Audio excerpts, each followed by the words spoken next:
The Aegean Sea lies still tonight, stretching out in endless shades of indigo and silver, and somewhere between the stars and the water, between the ancient stones and the olive groves that have witnessed so much, there is a story waiting to be told. It begins not with a single moment, but with the accumulation of many moments, each one layered upon the last, like sediment settling at the bottom of a harbor. The year is 431, in the time before the Common Era, and the Greek world stands at a threshold it does not yet recognize. Imagine the coastline of Attica, where the land meets the sea in a conversation that has continued for thousands of years. The hills roll gently down toward the water, covered in that particular green that only Mediterranean vegetation knows, the silver gray of olive leaves, the darker green of cypresses standing like sentinels, and everywhere the white limestone that seems to hold the sunlight even after dusk has fallen. Athens rises from this landscape like a thought made manifest in stone.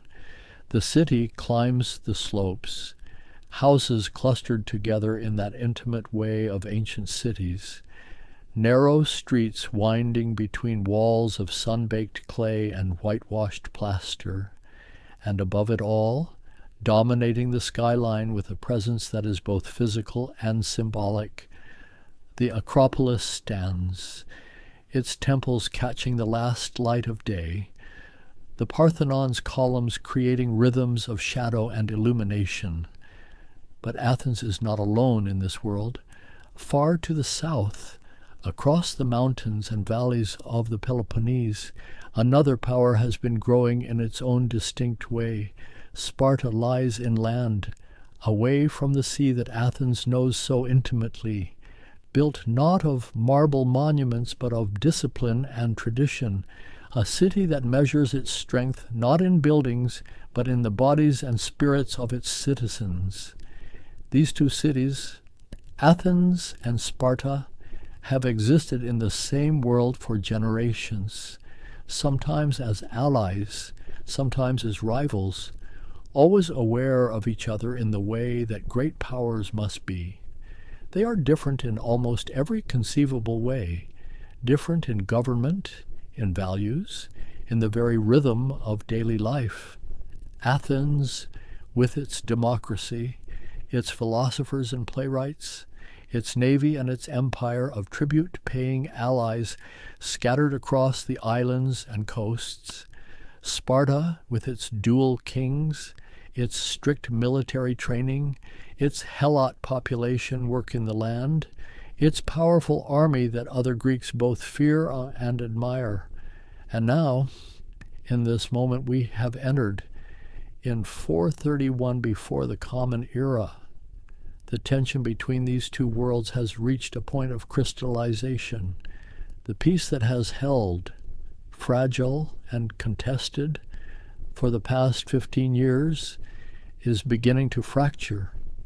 The Greek world is a constellation of city-states, each one fiercely independent, each one with its own government, its own gods and festivals, its own sense of identity.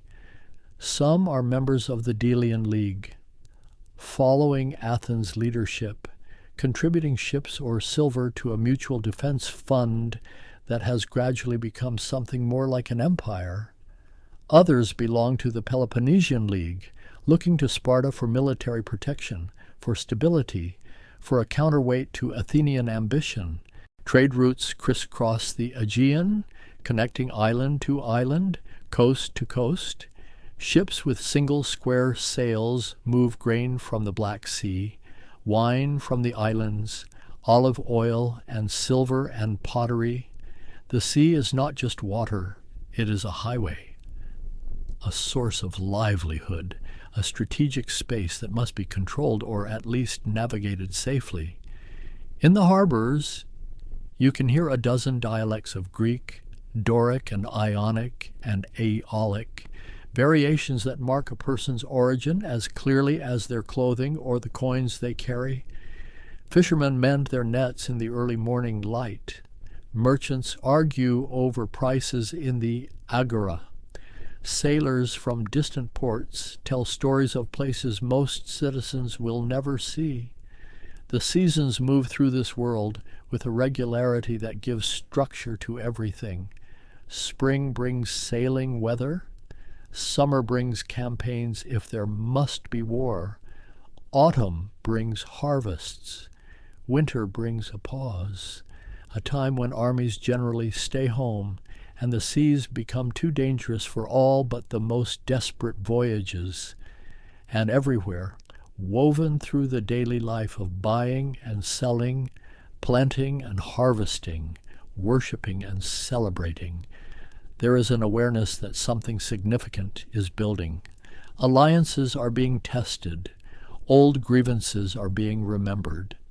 New conflicts are emerging in places like Corcyra and Potidaea, cities whose local disputes are drawing in the greater powers, whose problems are becoming everybody's problems.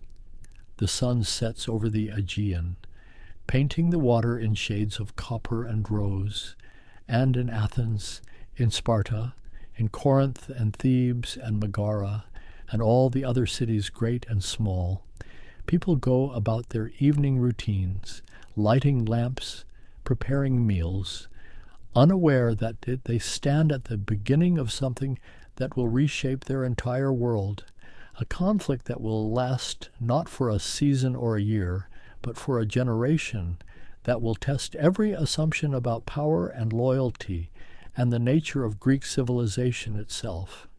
The origins of this conflict reach back further than 431, back into the decades when Athens and Sparta fought side by side, when the threat came not from each other but from the vast empire to the east. From Persia, in 490, Persian ships arrived on the plain of Marathon, and Athens stood almost alone. The Athenian hoplites, citizen soldiers in bronze armor, formed their lines and charged across that narrow coastal plain, and against all reasonable expectation, they drove the Persian forces back to their ships. It was a victory that would echo through Athenian consciousness for generations, a proof that free men defending their own land could defeat the armies of an empire. 10 years later, the Persians returned, this time with forces so vast that the Greek cities had no choice but to unite or perish. Sparta led the coalition on land, Athens on sea, at Thermopylae. 300 Spartans and their allies held a narrow pass for 3 days, buying time with their lives, and at Salamis, in the narrow straits between the island and the mainland, the Athenian navy, commanded by Themistocles, lured the Persian fleet into waters where numbers meant nothing, where skill and knowledge of local conditions meant everything. The Persian wars ended with Greek victory, but they also revealed something new about the balance of power in the Greek world. Athens had become a naval power, its citizens rowing the triremes that broke Persian sea control. Sparta remained what it had always been, the dominant land power, the city whose hoplites were simply better trained, more disciplined, more feared than any others. After the Persians withdrew, the question became what to do next, how to prevent their return, how to protect the Greek cities of Asia Minor and the islands that lay exposed to Persian retaliation.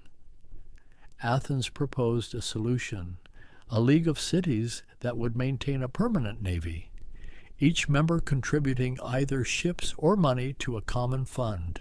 The treasury would be kept on the sacred island of Delos, hence the name that would attach to this alliance, the Delian League. At first, it seemed like a reasonable arrangement, a mutual defense pact among cities that shared a common threat. Athens provided most of the ships and the leadership. Smaller cities contributed silver. Everyone benefited from the protection, from the security of knowing that Persian raiders would face a unified Greek response. But slowly, almost imperceptibly at first, the nature of the league began to change. Cities that had contributed ships found it easier to simply pay money instead, letting Athens build and crew the vessels. This seemed practical, efficient, but it also meant that Athens controlled more and more of the league's military power. The Athenian navy grew. Its sailors became more experienced, its commanders more skilled, and when cities tried to leave the league, claiming that the Persian threat had diminished, that they no longer needed the protection, Athens did not simply let them go. Naxos tried to withdraw in the 460s, and Athens besieged the city, forced it back into the league, transformed it from an ally into what could only be called a subject. The message was clear. Membership was no longer voluntary. The treasury moved from Delos to Athens in 454, officially for security reasons, but the symbolism was unmistakable. What had been a league was becoming an empire, and Athens was at its center, benefiting from the tribute that flowed in year after year, building monuments, paying citizens to serve in government, funding festivals and public works. Pericles emerged as the dominant figure in Athenian politics during these years, elected strategos, general, year after year by the Democratic Assembly. He was aristocratic by birth but democratic by conviction, a skilled orator who could sway the crowd in the assembly, a visionary who saw Athens not just as another city-state, but as something grander, a school of Hellas, a beacon of culture and power. Under Pericles' leadership, Athens rebuilt what the Persians had destroyed. The Acropolis, which the Persians had burned, rose again, more magnificent than before. The Parthenon took shape over 15 years, from 447 to 432, a temple to Athena built of Pentelic marble that seemed to glow in the Attic sunlight. Inside stood a statue of the goddess, 40 feet tall, covered in gold and ivory, a statement of wealth and devotion that few cities could match. But every drachma spent on the Parthenon came from the league treasury, from the tribute paid by cities that had no say in how their contributions were used. The smaller cities could see their silver being transformed into Athenian glory, and resentment grew, quiet at first, but growing. Sparta watched all of this with increasing concern. The Spartans had their own alliance system, the Peloponnesian League, older than Athens' creation, based on different principles. Sparta did not demand tribute, did not interfere in the internal governance of its allies, asked only for military support when needed. But Sparta could see that the balance of power in the Greek world was shifting, that Athens was accumulating wealth and influence at a rate that threatened the stability of the entire system. The two cities had different visions of what Greek civilization should be. Athens celebrated individual excellence, intellectual inquiry, artistic achievement, political participation. The assembly met on the Schnyx Hill, and any citizen could speak, could propose laws, could vote. It was chaotic, sometimes foolish, but vibrantly alive. The playwrights competed in festivals, writing tragedies and comedies that explored the deepest questions of human existence. Sophocles and Euripides, Aeschylus before them, asking what it meant to be human, to be Greek, to navigate between divine will and human choice, Sparta offered certainty where Athens offered debate.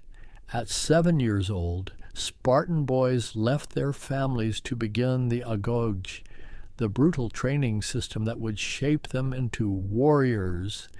They learned to endure cold and hunger, to fight in formation, to put the needs of the state before everything else. Spartan girls received physical training too, unusual in the Greek world, because healthy mothers produced healthy sons, and Sparta needed warriors above all else. The Spartan system produced soldiers of extraordinary quality, but it also produced a society that was rigid, suspicious of change, dependent on the labor of helots, the conquered population that worked Spartan land and lived in a state of permanent subjugation, threatened with violence and occasional massacre, kept in line through fear.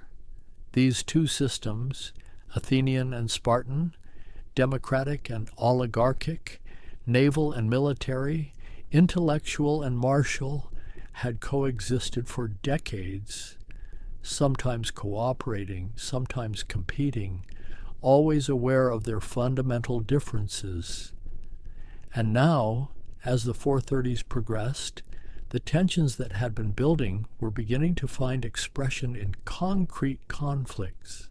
Corcyra, a large island off the northwest coast of Greece, quarreled with its mother city Corinth over a colonial dispute. Corcyra had the second largest navy in the Greek world after Athens, and when the dispute escalated to war, Corcyra sought Athenian alliance. Athens debated, Pericles and others arguing in the assembly about what to do. They could see the strategic value, a powerful navy, a useful harbor on the route to Italy and Sicily. But alliance with Corcyra meant antagonizing Corinth, and Corinth was Sparta's most important ally, the city that had consistently pushed for a harder line against Athens. Athens chose to sign a defensive alliance with Corcyra, and when the Corinthian and Corcyrian fleets met at Sybota, Athenian ships arrived to prevent a Corinthian victory. It was not quite open war. The Athenians claimed they were only honoring their defensive obligations, but it was close enough. Close enough that Corinth began demanding that Sparta take action. Then came Potidæa, a city in the northern Aegean, a member of the Athenian League, but a Corinthian colony. Torn between two loyalties, Athens demanded that Potidæa send away the annual magistrates that Corinth traditionally provided, demanded that Potidæa tear down part of its walls, demanded proof of loyalty. Potidæa refused, and Athens sent an army to besiege the city. Corinth sent volunteers to help defend it, and suddenly citizens of two cities that were not officially at war were fighting and dying on the same battlefield. The grievances accumulated. Athens had issued the Megarian decree, banning merchants from Megara, another Spartan ally, from Athenian harbors and markets. It was economic warfare designed to punish Megara for various offenses, but it also demonstrated Athenian power, the ability to strangle a city's trade without ever sending an army. Sparta's allies gathered in Sparta and demanded action. The Corinthians were particularly vocal, arguing that Sparta's caution was allowing Athens to grow stronger year by year, that if Sparta did not act now, it might soon be too late, that the Peloponnesian League meant nothing if Sparta would not defend its members against Athenian aggression. The Spartan assembly met, and after the allies spoke, the Spartans voted among themselves. The vote was for war, though not immediate war. Sparta sent embassies to Athens, demanding that Athens lift the Megarian decree, that Athens grant autonomy to its allies, that Athens scale back its ambitions. These demands were carefully crafted, designed to either force Athenian concessions or to place the blame for war clearly on Athenian shoulders. Pericles addressed the Athenian assembly, and his speech, as recorded by those who heard it, was a masterpiece of strategic clarity. He acknowledged that war was coming, that Sparta and its allies were more powerful on land, that if Athens fought a traditional hoplite battle, Athens would likely lose, but Athens did not have to fight that way. Athens had walls, the long walls that connected the city to the port of Piraeus, making Athens effectively an island, as long as the navy controlled the seas. Athens could not be starved into submission. His strategy was clear. Avoid land battles. Bring the rural population inside the walls. Let the Spartans ravage the countryside if they wanted, while the Athenian navy raided Peloponnesian coasts, strangled enemy trade, maintained the empire and its tribute. Eventually, Sparta would realize that it could not win, that burning olive groves achieved nothing, that Athens could endure indefinitely, and then, from a position of strength, Athens could negotiate peace. It was a rational strategy, carefully thought through, but it required the Athenian people to watch their farms burn, their crops destroyed, their ancestral lands occupied by enemy soldiers. It required extraordinary discipline and trust, and it assumed that nothing unpredictable would happen, that the war would follow a logical course, that human beings would behave rationally. The embassies went back and forth through the winter of 432 and 431, each side making demands, offering counter-proposals, searching for either a diplomatic solution or an unambiguous justification for war. And then, in the spring of 431, the diplomatic process ended. Sparta sent a final message, terse and unambiguous. The Spartans want peace, but the Athenians make it impossible, and the armies began to gather. The Peloponnesian army assembled at the Isthmus of Corinth in early spring.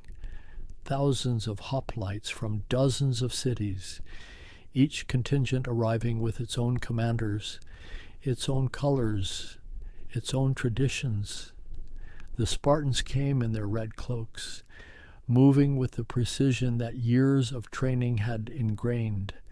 The Corinthians arrived in force, eager after years of urging for this confrontation. From Thebes and Megara and the smaller cities of the Peloponnese, the allies gathered, and the combined force was formidable. Perhaps 30,000 men, the largest army assembled in Greece in living memory. King Archidamus led them, one of Sparta's two hereditary kings, a man known for caution and strategic thinking. He had opposed the war, arguing in Sparta that Athens could not be easily defeated, that this conflict might drag on longer than anyone expected, but the vote had been taken, and now he did what Spartan kings did. He led the army north toward Attica. They crossed into Athenian territory in late May, moving through the border region of Euino. The Athenian population had already begun the evacuation that Pericles had planned, families streaming into the city from the countryside, bringing what possessions they could carry, driving livestock before them, leaving behind farms that had been in their families for generations. The roads were choked with refugees, and inside the city walls, every available space filled with people. Athens had never held so many within its walls. The city proper, the area between the Acropolis and the long walls, became impossibly crowded. Families set up shelters in temples, in porticos, In any covered space they could find, the wealthy opened their houses to relatives from the countryside, but there were not nearly enough houses. Many ended up living in the open, constructing rough shelters against the walls, sleeping on the ground, adapting to a life that bore no resemblance to the rural existence they had known. The Spartans moved slowly through Attica, burning crops in the fields, cutting down fruit trees, demolishing farm buildings. It was the traditional way to make war, to ravage an enemy's land, to destroy their capacity to feed themselves, to force them to come out and fight. Every Greek army had done this, and every time, eventually, the defending city sent out its hoplites to protect the land. But Athens did not come out.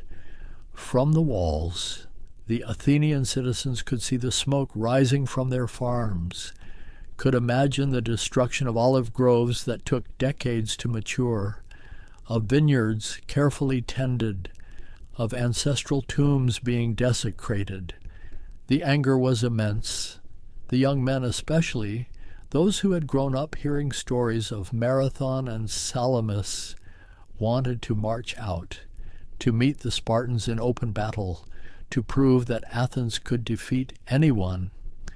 Pericles held them back, speaking daily in the assembly, reminding them of the strategy, explaining that land could be replanted, that buildings could be rebuilt, but that a defeated army could not be resurrected, that Athens' strength lay in its walls, its navy, its empire, not in trying to match Sparta in the kind of warfare where Sparta excelled.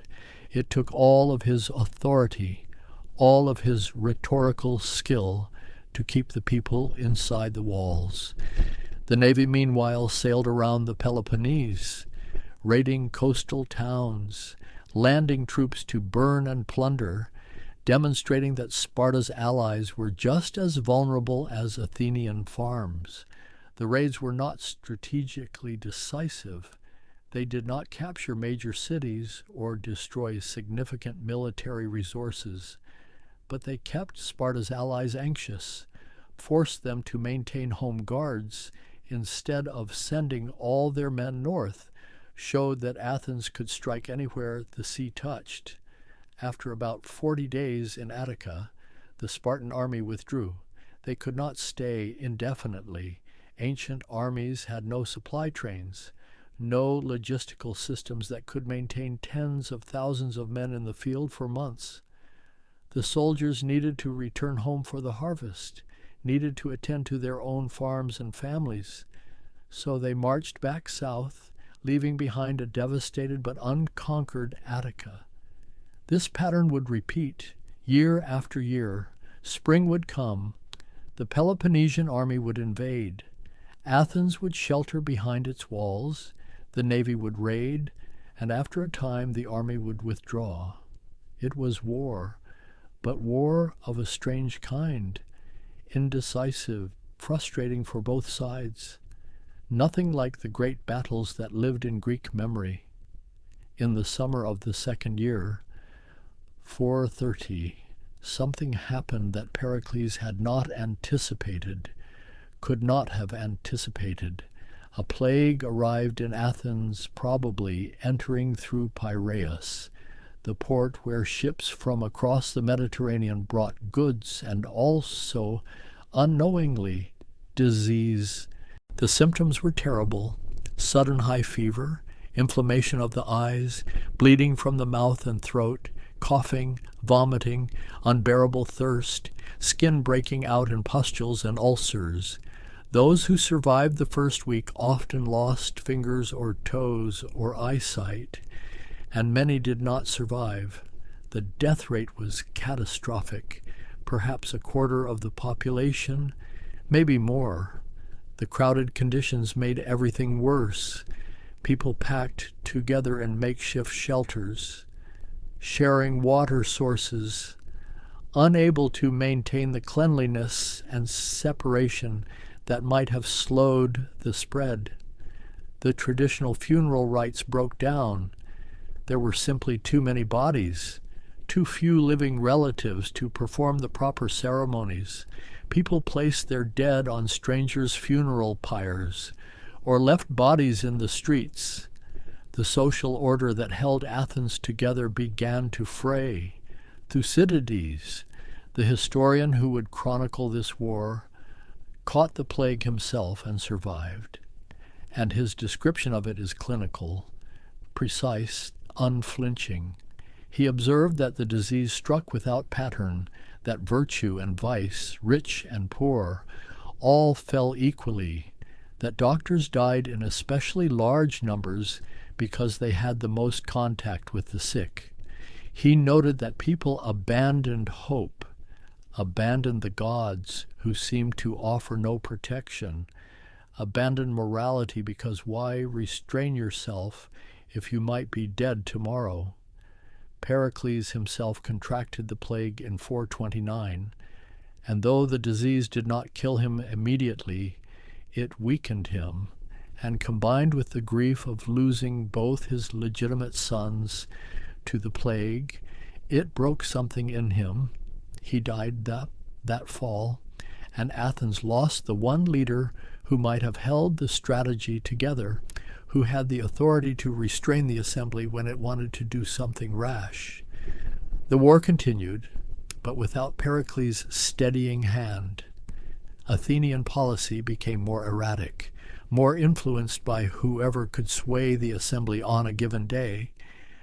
Cleon emerged as a new type of leader from a commercial background rather than aristocratic, aggressive in his rhetoric, dismissive of compromise. He represented a harder edge in Athenian politics, a willingness to pursue victory more ruthlessly, to punish rebellious allies more severely. In 428, the city of Mytilene on the island of Lesbos revolted from the Athenian Empire.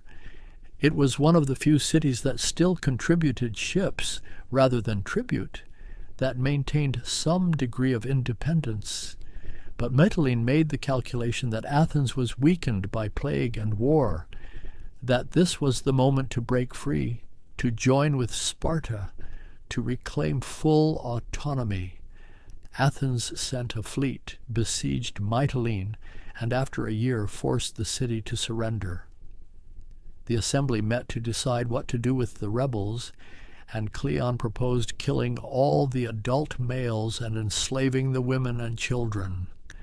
The assembly voted yes, in anger, in a desire to make an example that would prevent other cities from rebelling. A trireme set sail, immediately carrying the order to the Athenian commanders at Mytilene. But the next day, some of the citizens began to reconsider, to question whether such extreme brutality was necessary, whether it violated some basic standard of the Greek conduct.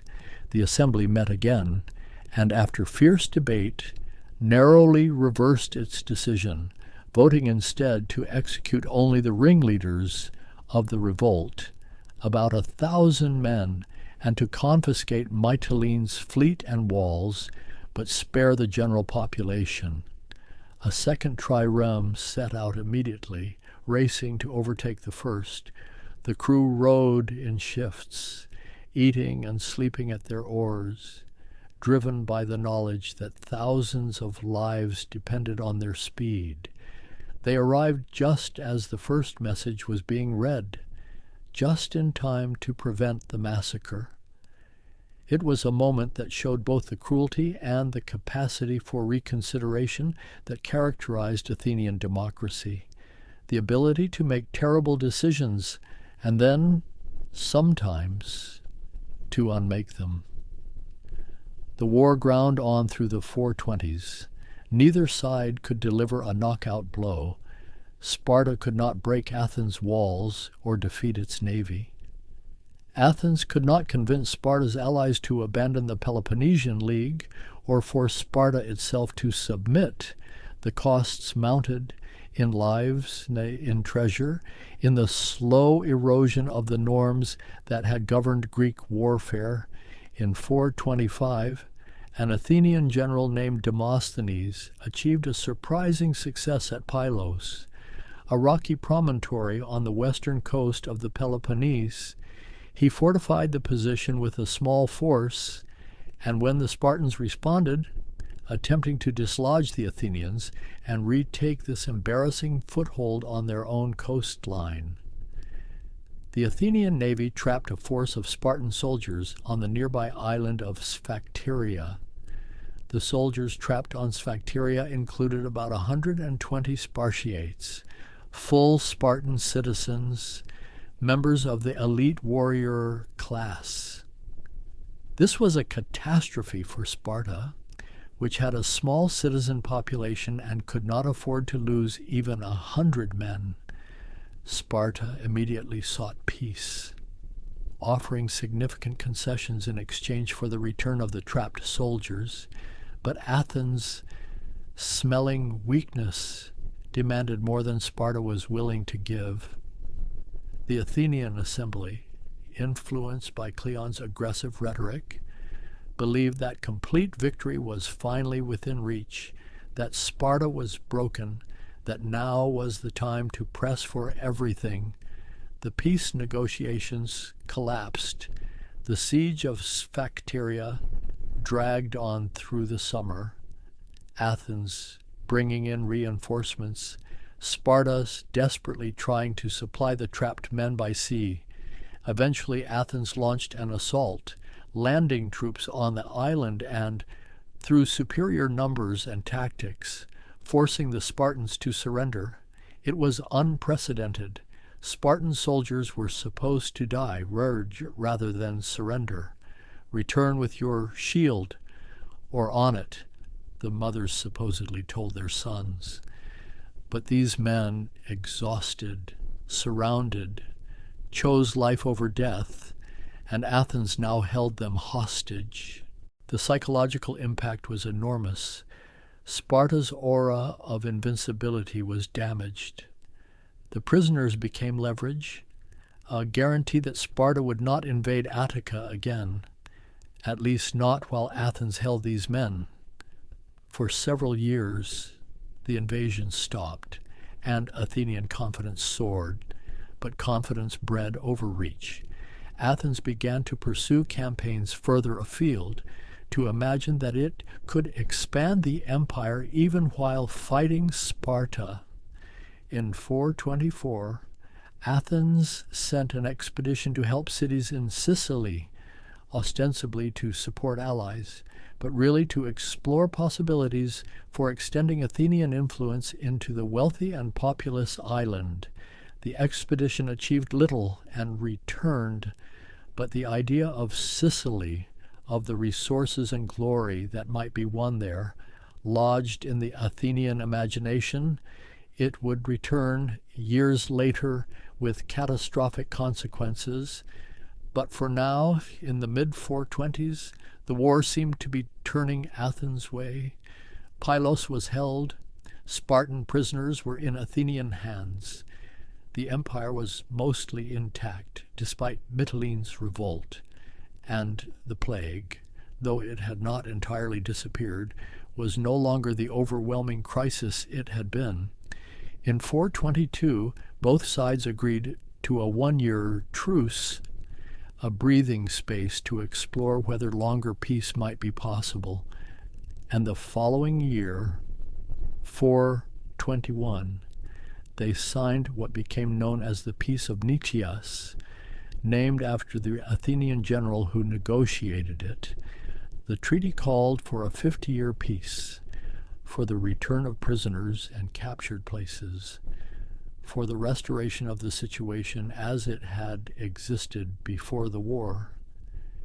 It seemed like the conflict was over, like 10 years of fighting had finally exhausted both sides into reasonableness. But the peace was flawed from the beginning. Sparta's key allies, especially Corinth, refused to sign. They had not gotten what they wanted from the war, had not broken Athenian power, had only endured years of raids and economic disruption. Some of the territorial provisions could not be implemented because cities that were supposed to be returned refused to comply. The whole structure was fragile, held together by mutual exhaustion rather than genuine reconciliation. The peace held, but only barely, and only for a time. In the shadows of the official treaty, a different kind of conflict emerged. Alliances shifted, cities that had been neutral chose sides, and the great powers maneuvered for position while technically maintaining peace. Alcibiades arrived on the scene, young, brilliant, beautiful in the Greek sense, dangerous.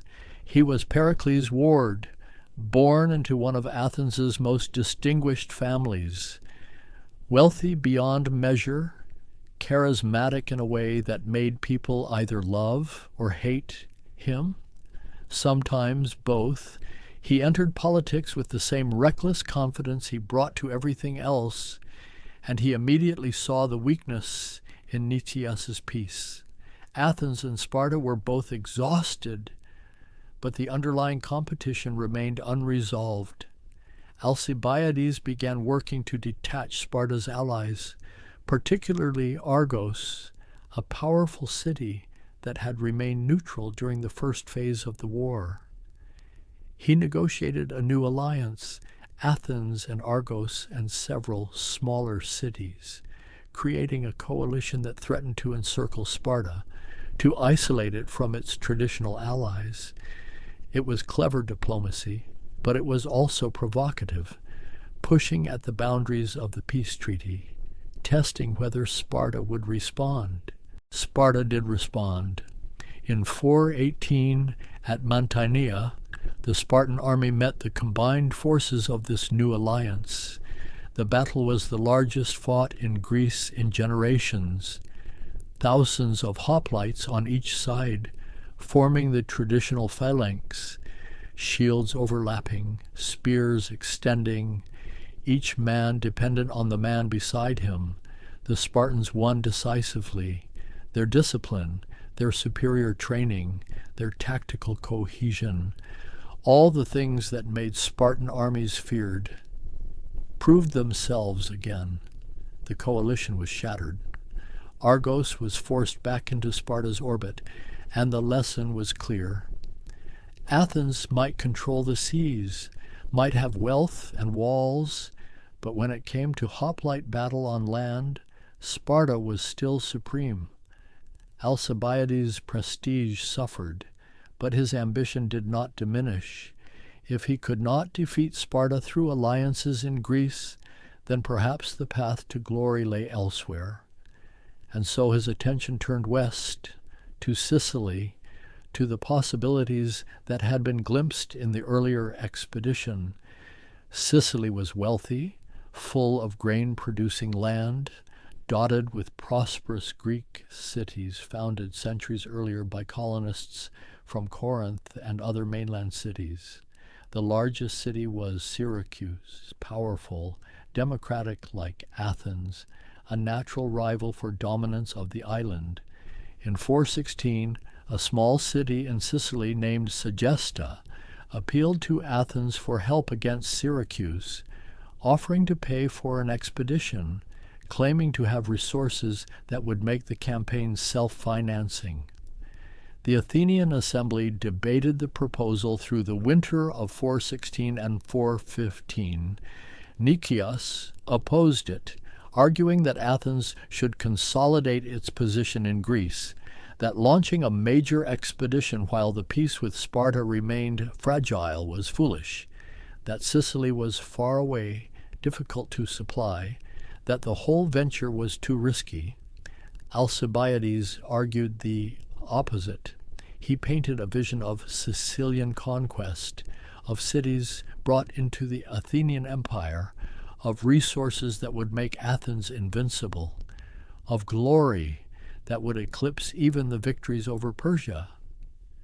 He was magnetic, persuasive, and the assembly voted to send an expedition, not a small force but a massive armament, 60 warships initially, then more still, until the fleet that assembled at Piraeus in the early summer of 415 was the largest Athens had ever sent anywhere.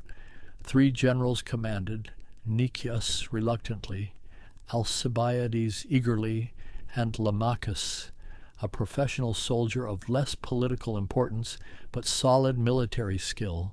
The fleet sailed with enormous fanfare, crowds gathering at the harbor to watch, families blessing their sons and brothers. The whole city caught up in excitement and expectation. But even before the fleet reached Sicily, things began to go wrong.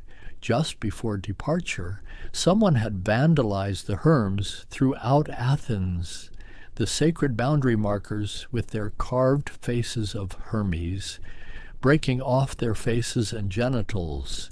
It was sacrilege, shocking, and suspicion fell on Alcibiades and his circle of wealthy young aristocrats known for their impiety, their intellectual sophistication, their disregard for traditional religion. Alcibiades wanted the matter investigated immediately. Before the fleet sailed, he knew that accusations would fester in his absence, that enemies would use the scandal against him. But the assembly decided to let the fleet sail first, to investigate later. It was a fatal mistake. After the fleet departed, the investigation intensified. Stories emerged, true and false, of secret religious parodies, of mockery of the Eleusinian mysteries, of aristocratic conspiracies against democracy.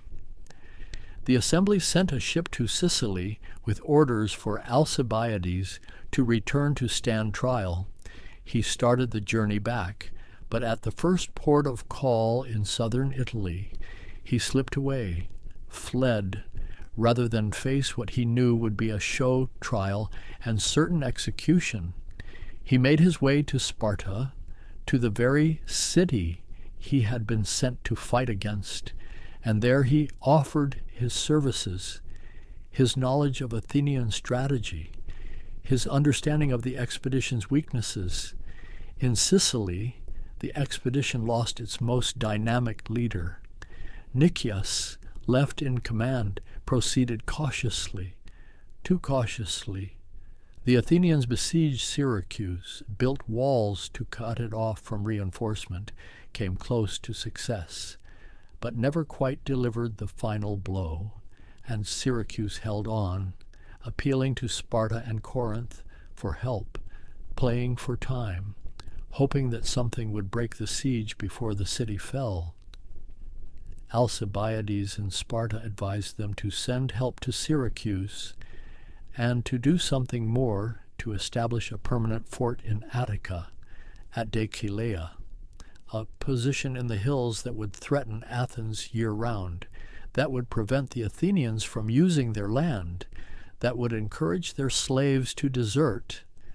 The Spartans listened, and in 413 they fortified Decelea, transforming the war back in Greece into something much more damaging to Athens. With Decelea occupied, Athenian farmers could not work their land even between invasions. The silver mines at Laurium, which had funded the navy, became inaccessible. Thousands of slaves escaped to the Spartan fort, draining Athens of labor. The long walls still protected the route to Piraeus, but the city became entirely dependent on imported food, on maintaining sea control absolutely. The margin for error disappeared. In Sicily, the siege of Syracuse dragged into a second year. Athens sent reinforcements, another massive fleet under Demosthenes, the general who had won at Pylos. But Syracuse had received help too, Spartan advisors, Corinthian ships, and the Syracusans had learned from their mistakes, had become better organized, more confident. The Athenian fleet entered the harbor of Syracuse, and there, in the confined waters, The Syracusans met them in a series of brutal naval battles. The Athenians lost their advantage. The Syracusans had modified their ships, strengthened the bows, making them effective ramming platforms in close quarters where the Athenians could not maneuver. The Athenian navy, which had seemed invincible, began to lose. Nicias ordered a retreat. Too late. He tried to withdraw the entire army by land, marching south, hoping to reach friendly cities. But the Syracusans pursued, harassed the column, blocked the river crossings. The Athenian army, thousands of men, became a desperate mob, parched, exhausted, surrounded, in a riverbed, fighting off attacks from all sides. They finally surrendered. Those who could not surrender were killed where they stood. The prisoners, perhaps 7,000 men, were held in the stone quarries of Syracuse, exposed to the elements, given minimal food and water, dying by the hundreds. It was a catastrophe beyond anything Athens had experienced. 2 entire fleets destroyed, tens of thousands of men dead or enslaved, generals executed. The news reached Athens in the fall of 413, and the city reeled. The empire began to fracture. Cities that had resented Athenian control saw weakness, saw opportunity. Chios rebelled, then others. Sparta opened a new front, encouraging revolts, supporting them with ships and advisors, and Persia entered the conflict, seeing a chance to regain influence in the Aegean, offering money to Sparta in exchange for acknowledging Persian rights over the Greek cities of Asia Minor. Athens should have collapsed. The losses in Sicily, the constant drain of Decelia, the revolts, the Persian money flowing to enemies, everything suggested that the war was over, that Athens was finished. But somehow, drawing on reserves of will and resourcefulness that surprised everyone, including themselves, the Athenians continued. They built new ships, scraping together silver from reserve funds hidden in the Acropolis, melting down golden dedications. They manned the ships with whoever was available, freed slaves, foreign residents, old men and boys. The quality declined, but the numbers held. The Navy remained afloat for 7 more years, from 413 to 404.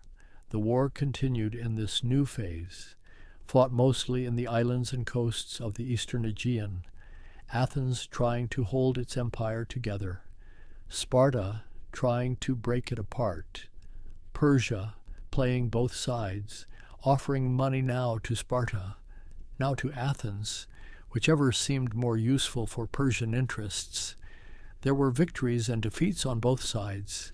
Athenian fleets won surprising battles at Cynossema and Cyzicus, restoring some confidence. But the underlying trajectory favored Sparta. Athens was running out of resources, out of men, out of options. The democracy became unstable, briefly replaced by an oligarchic coup in 411, then restored, but weaker, more divided. In 407, Alcibiades returned to Athens. The assembly had recalled him, desperate for capable leadership, willing to overlook his defection, his years of serving Sparta. He entered the harbor in triumph, crowds cheering, everything forgiven in hope that his talents might yet save the city. He won some battles, but when a subordinate lost a fight at Notium, while Alcibiades was absent, the assembly turned on him again. Athenian politics had become that volatile, that unforgiving. He fled again, this time into exile from all sides, too dangerous for anyone to fully trust. The final act came in 405.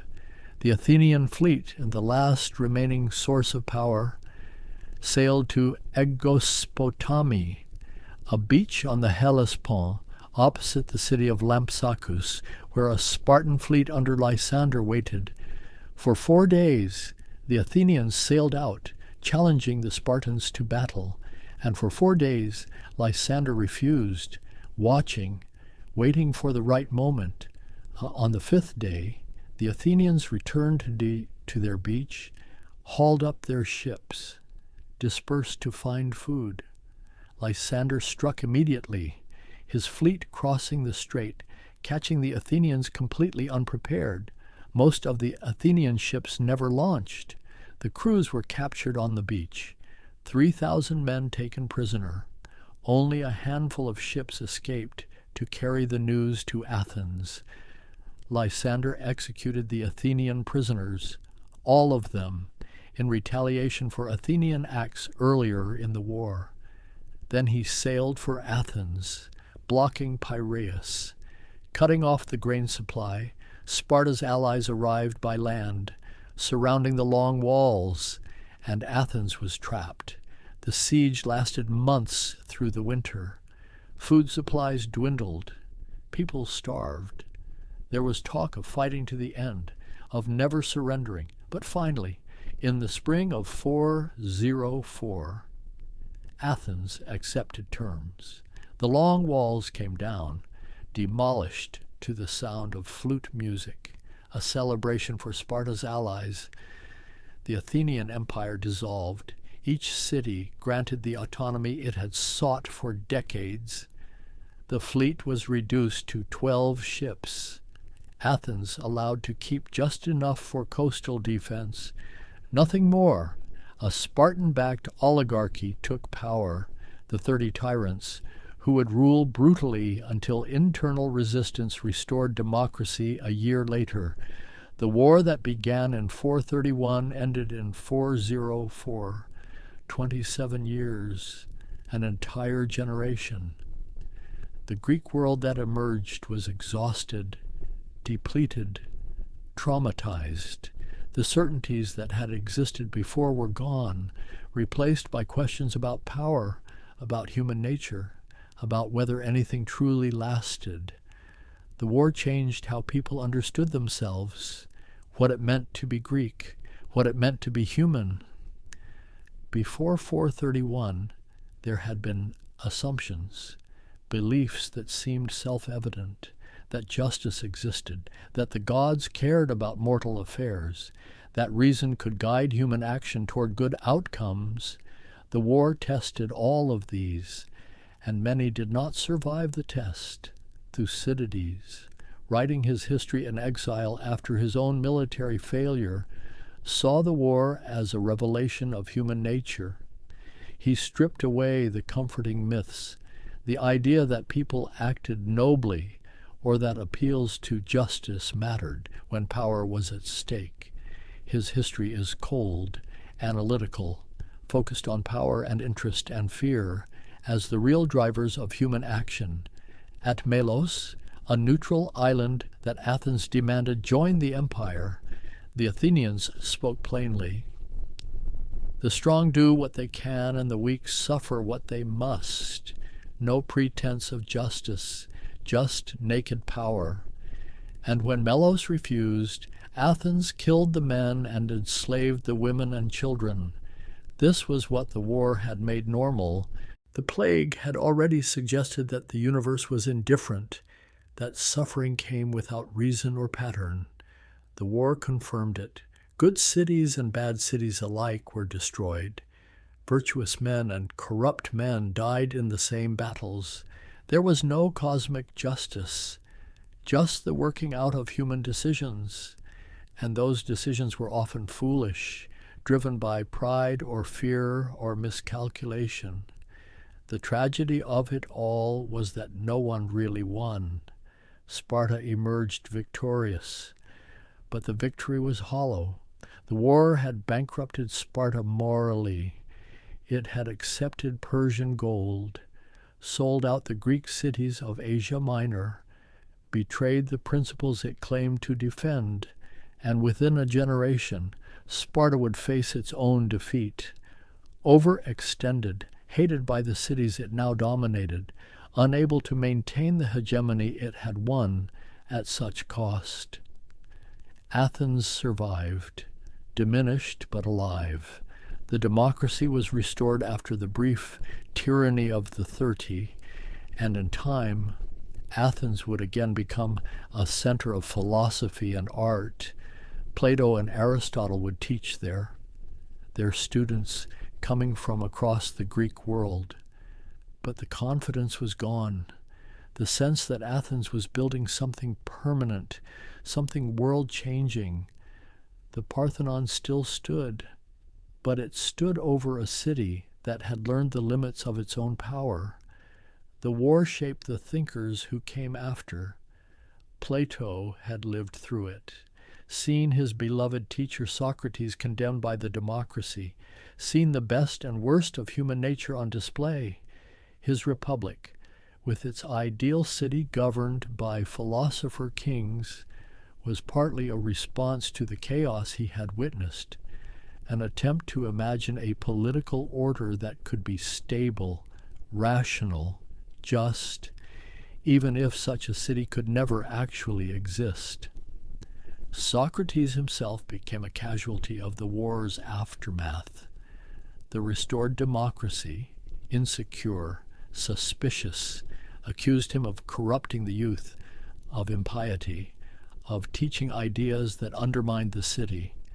He could have fled, could have proposed exile as his punishment.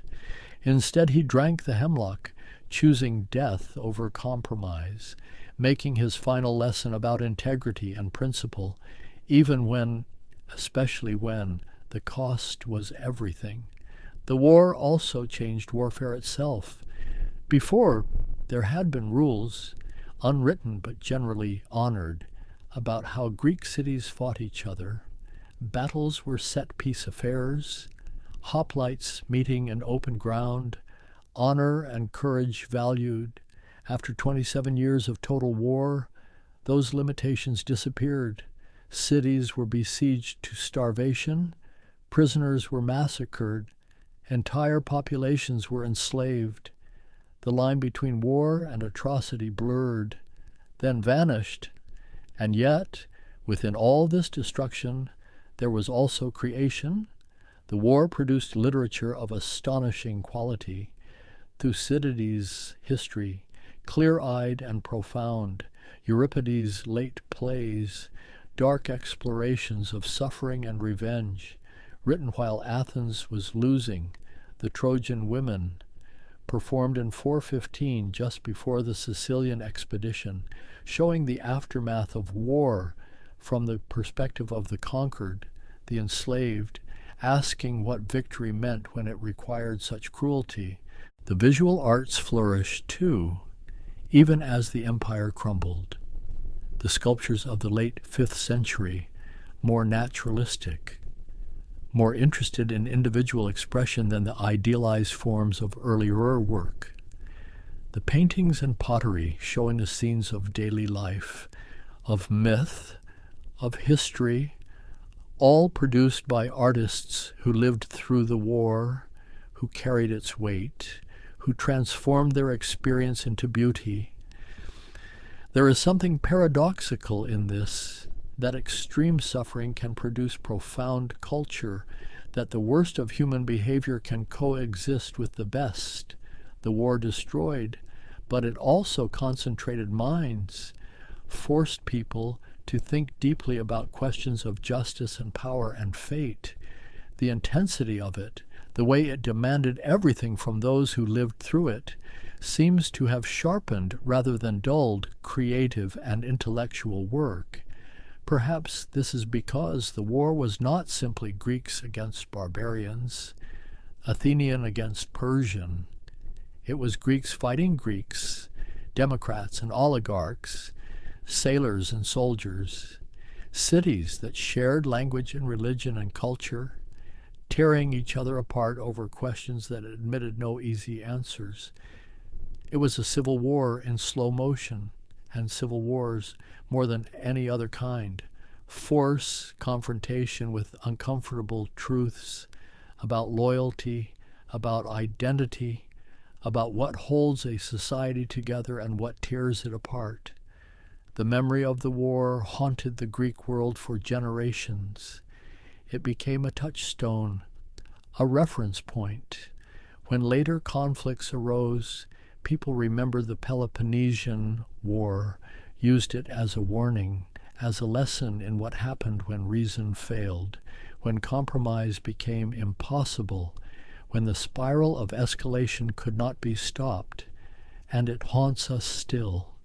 Thucydides wrote that he composed his history as a possession for all time, believing that human nature does not change, that the patterns he observed would repeat, that future generations facing their own conflicts would recognize themselves in his account. He was right. His analysis of the breakdown of political order, of how fear and honor and interest drive nations toward war, of how power corrupts and absolute power corrupts absolutely, all of this remains relevant, remains true, in ways that are both illuminating and terrifying. The stars shine over the Aegean tonight, the same stars that looked down on Athens and Sparta, on Pericles and Alcibiades and Nicias, on thousands of young men who marched to war and never returned. The ruins are still there, the temples and walls, the harbors where the fleets once gathered, all of it washed in moonlight, peaceful now, quiet. The olive trees have grown back, generation after generation, their twisted trunks and silver leaves marking the hillsides of Attica.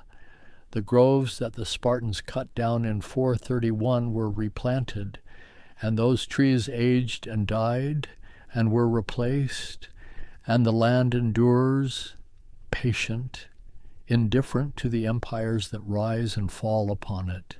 In the museum in Athens, you can see the sculptures from the Parthenon, some of them, the ones that remained in Greece after centuries of removal and dispersal.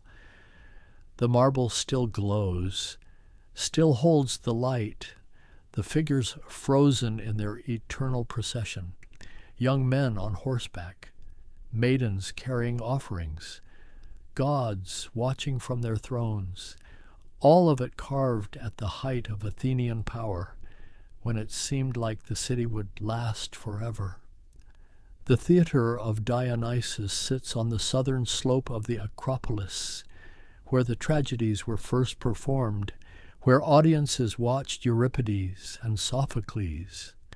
The stone seats are worn, smoothed by time and weather, but you can still sit there, still look out over the city, still imagine the voices rising, the chorus chanting, the actors in their masks delivering lines about fate and choice and the price of hubris. The books remain, the texts that survived, copied and recopied through centuries, translated into Latin and Arabic and every modern language, Thucydides and Plato and Euripides, their words still read, still studied, still capable of provoking thought and argument. The war they witnessed, the world they knew, has vanished, but their testimony endures, a bridge across millennia, connecting us to people who faced questions not so different from our own. And perhaps that is what remains most valuable, not the dates and battles, not the strategic analysis or the political maneuvering, but the questions about power and justice, about democracy and its limits, about how societies maintain themselves or collapse, about what human beings are capable of, both terrible and sublime. The war began with choices, decisions made by individuals in assemblies and council chambers. It did not have to happen, was not fated or inevitable, but it did happen, because fear overwhelmed prudence, because pride prevented compromise, because once begun, the logic of conflict carried both sides further than either intended to go. And it ended not with resolution but with exhaustion, with one side unable to continue, the other unwilling to show mercy. The peace that followed was not justice or reconciliation, but simply the absence of active fighting, the condition that prevails when everyone is too depleted to raise another army, to launch another fleet. The lessons are there, waiting, in the ruins and the texts, in the patterns that Thucydides identified and that repeat throughout history. We can choose to learn them, to recognize the signs when conflict is escalating beyond control, when rhetoric hardens into certainty, when the path to war seems necessary, inevitable, justified. We can choose differently, or we can repeat the pattern and add our own ruins to the landscape, our own cautionary tale to the collection. The night deepens over the Aegean. The waves move against the shore with their ancient rhythm. The wind carries the scent of salt and wild herbs. Everything that happened, all the glory and suffering, all the decisions and consequences, has settled into history, into story, into the kind of knowledge that comes from witnessing, from remembering, from understanding that we are not the first to face these challenges and will not be the last. The stars wheel overhead, marking time, indifferent and eternal, and somewhere in the silence, in the space between what was and what might have been, the whispers of the past fade, grow quiet, merge with the sound of the sea, and the long night settles, soft, complete, over ancient stones and modern cities, over all the places where people have struggled and hoped, feared and dreamed, over everything that endures and everything that passes, into memory, into peace. There is something almost otherworldly about the glow of a screen in a darkened room. The way light spills across faces turned upward in concentration, the quiet hum of electricity flowing through circuits and chips, carrying with it entire universes of possibility. I find myself thinking tonight about how we learn to play in new ways, how humanity discovered it could build worlds inside machines, worlds made entirely of light and logic and imagination, worlds that existed nowhere except in the dance of electrons through silicon pathways, and yet felt as real as anything we could touch. The story begins in places you might not expect, in research laboratories where massive computers filled entire rooms, their tape reels spinning slowly, their vacuum tubes glowing amber in the dimness, scientists and engineers working late into the evening, not on weapons or calculations or data processing, but on something stranger, something that seemed almost frivolous at the time. They were teaching machines to play. In those early days, before anyone imagined what would come, the very idea seemed peculiar. Computers were serious instruments, built for serious purposes, costing hundreds of thousands of dollars, occupying specially cooled rooms in university basements and military installations, and yet there were those who wondered quietly what else these thinking machines might do. The impulse to play is older than our species, older than civilization itself. We see it in every young animal, the way kittens stalk and pounce, the way wolf cubs wrestle and chase. Play is how we learn the rules of our world, how we practice for challenges we cannot yet imagine. And when we built machines that could think, even in the most primitive ways, we almost immediately began to wonder if they too could play. The earliest experiments were simple, almost absurdly so by modern standards. a game of tic-tac-toe rendered in glowing lines on an oscilloscope screen, a simulation of tennis played with paddles that were nothing more than vertical bars of light, a maze navigated by a blinking dot. These were not yet worlds. They were sketches, whispers of possibility, fingers testing the edges of a door that had not yet opened. But there was something magnetic in that simplicity, something that drew people closer to those enormous machines. Scientists would pause in their work to watch. Students would gather.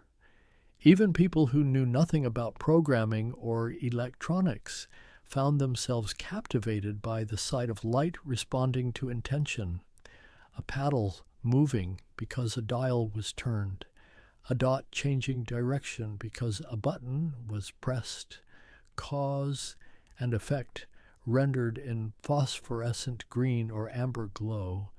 The technology was primitive, laughably so, but the feeling it created was not. There was wonder in it, the same wonder that comes from any act of creation, from making something that did not exist before. And more than that, there was interaction, conversation, the machine responding to human input, not just calculating an answer, but creating an experience, a loop of action and reaction that felt almost alive. No one was calling it an industry yet. No one imagined billion-dollar corporations or global competitions or millions of players connected across continents. These were experiments, curiosities, technical demonstrations, ways to show what computers might someday be capable of. And yet, in those flickering displays and simple sounds, in the quiet rooms where researchers leaned close to screens, something fundamental was being born. The idea that we could enter other spaces, not physically, but mentally, that we could extend ourselves into realms that existed only as patterns of electrical charge, that we could compete and explore and solve puzzles in dimensions made of pure mathematics. This was new, genuinely new, a form of play that had never existed before in all of human history. And it arrived quietly, without fanfare, in university labs and research centers, in the minds of people who were supposed to be working on serious things, but who couldn't resist the urge to see what happened when you added a second paddle, or made the ball move faster, or created a simple maze with walls that had to be navigated. Each small addition was a discovery, a step further into territory no one had mapped. The machines themselves were monuments of their era. Steel cabinets and blinking lights, paper tape and magnetic drums, toggle switches in neat rows. Nothing portable, nothing personal. These were institutional devices, shared resources, and yet, even then, even in that age of massive mainframes and batch processing, people were beginning to glimpse something else, a future where these experiences might become smaller, more accessible, more intimate. The first person to see the true potential, to understand that this could be more than demonstration, more than curiosity, was perhaps a man named William Higginbotham, working at Brookhaven National Laboratory in the late 1950s, where he had been tasked with something that seemed simple enough. Make the annual Visitors' Day more interesting, show the public what scientists actually did in these mysterious government facilities. He created something he called Tennis for Two, and it appeared on an oscilloscope screen, a small circular display perhaps 5 inches across, showing a side view of a tennis court rendered as a single line, a net in the middle represented by a short vertical dash, and a ball that arced according to actual physics, gravity pulling it down, momentum carrying it forward, Players turned knobs to adjust the angle of their shots and pressed buttons to send the ball flying across that glowing green line. It existed for 2 days, maybe 3, during those autumn open houses in 1958 and 1959, and then it was dismantled. The equipment returned to its original purposes. Higginbotham never patented it, never imagined it might be worth something. It was just a demonstration, a way to show that computers could calculate trajectories in real time, could simulate physical laws, could respond instantly to human input. But the people who played it, they stood in line. They waited their turn.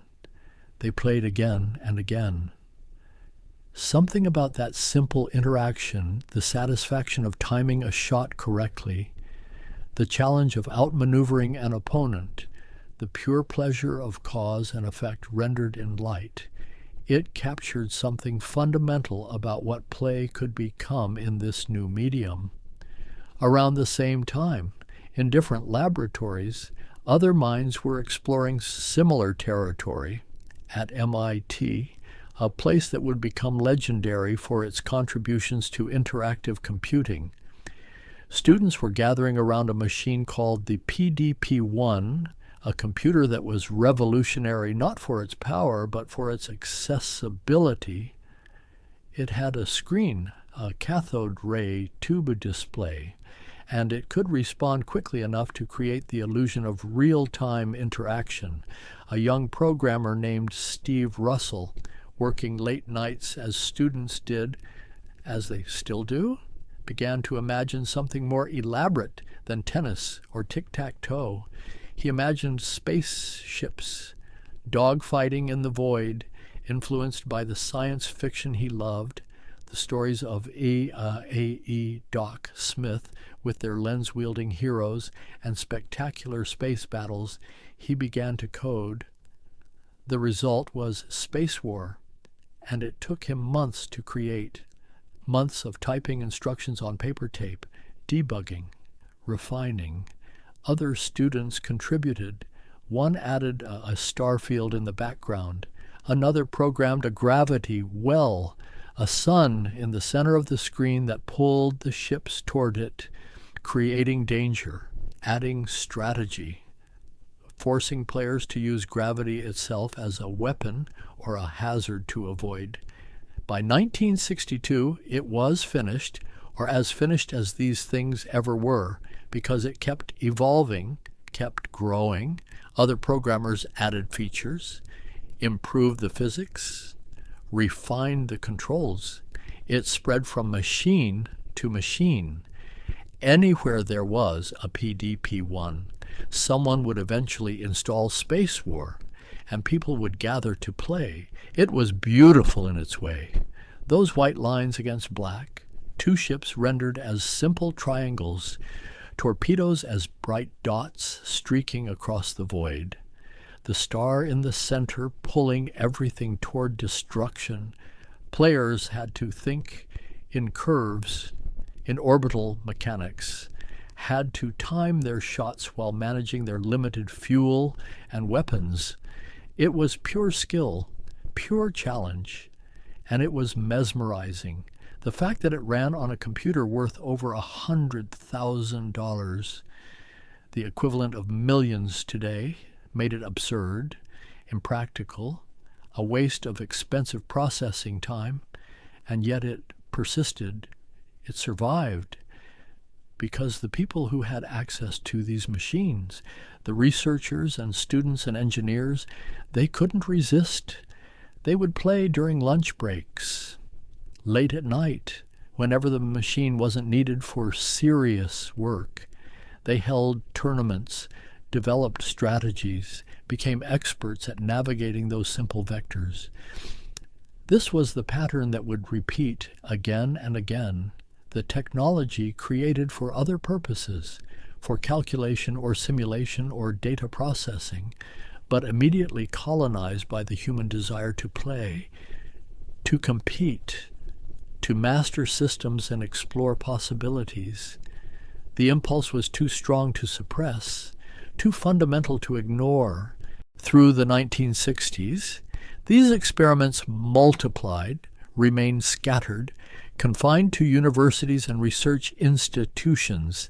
There was no way for ordinary people to access them, no commercial market, no distribution system.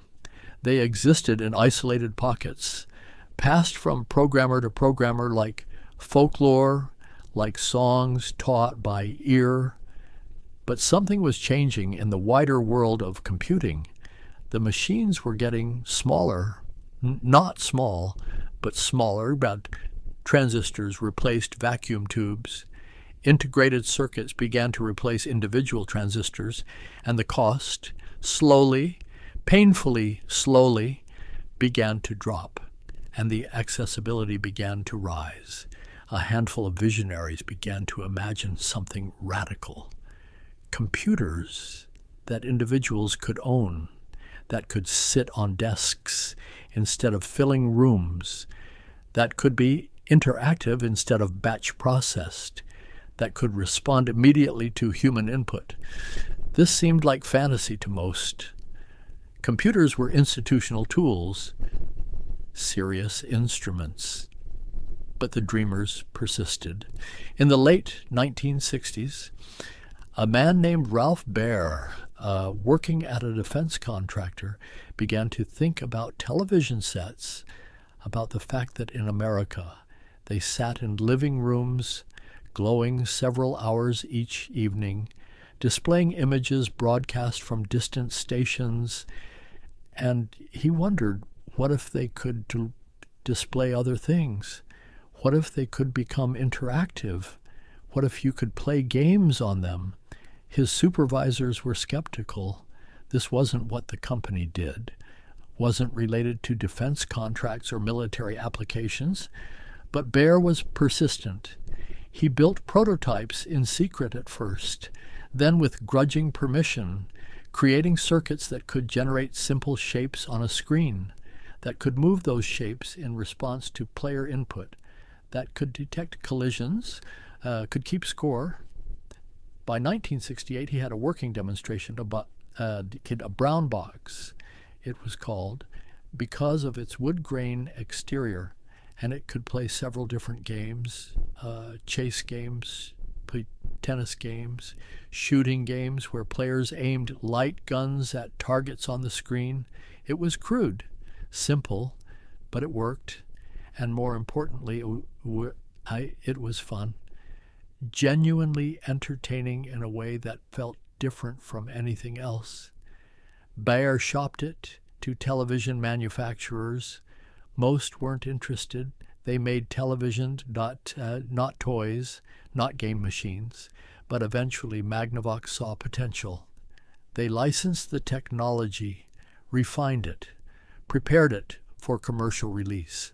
And in 1972, they introduced the Magnavox Odyssey, the first home video game console, the first device designed specifically to let people play electronic games in their living rooms. It was expensive, $100, equivalent to several hundred today, and it required attachments, plastic overlays that stuck to the television screen to provide color and graphics that the system itself couldn't generate. The games were simple, extraordinarily simple, dots and lines moving on a black background, but it sold, not spectacularly, but it sold, proving that there was an appetite, a market for this new form of entertainment. That same year, 1972, a different revolution was beginning in a different place. Nolan Bushnell, a young engineer who had played Space War at university, who understood its appeal, who saw its potential, founded a company called Atari, a name borrowed from the Japanese game Go, meaning a state where a stone or group of stones is about to be captured. His first product was a simple game, inspired by the tennis games that had come before, but refined, perfected, reduced to absolute purity. 2 paddles, 1 ball, a dotted line down the middle representing a net, and the simple instruction on the cabinet, avoid missing ball for high score. He called it Pong, and it changed everything. The first prototype was installed in a bar in Sunnyvale, California, a small tavern called Andy Capp's, and within days the machine stopped working, not because it was broken, but because the coin box was so full of quarters that it jammed the mechanism. People were lining up to play, feeding coins into the machine over and over. The simplicity was the appeal. Anyone could understand it immediately, but mastering it, developing the reflexes and timing and strategy, that took practice. Bushnell realized he had discovered something, not just a game, but a business model. Arcade machines, coin-operated entertainment, placed in public spaces, bars and pizza parlors and bowling alleys, and eventually dedicated arcades, places where people would come specifically to play, feeding quarter after quarter into machines, chasing high scores, competing with strangers. The arcade era was beginning, though no one called it that yet. Atari began manufacturing Pong machines as fast as they could, and they still couldn't keep up with demand. Other companies saw the success and rushed to create their own versions, their own games. The technology was simple enough that small manufacturers could enter the market, and suddenly there was an industry, raw and chaotic and exploding with energy. These early arcade games had a quality that's hard to explain to those who never experienced them.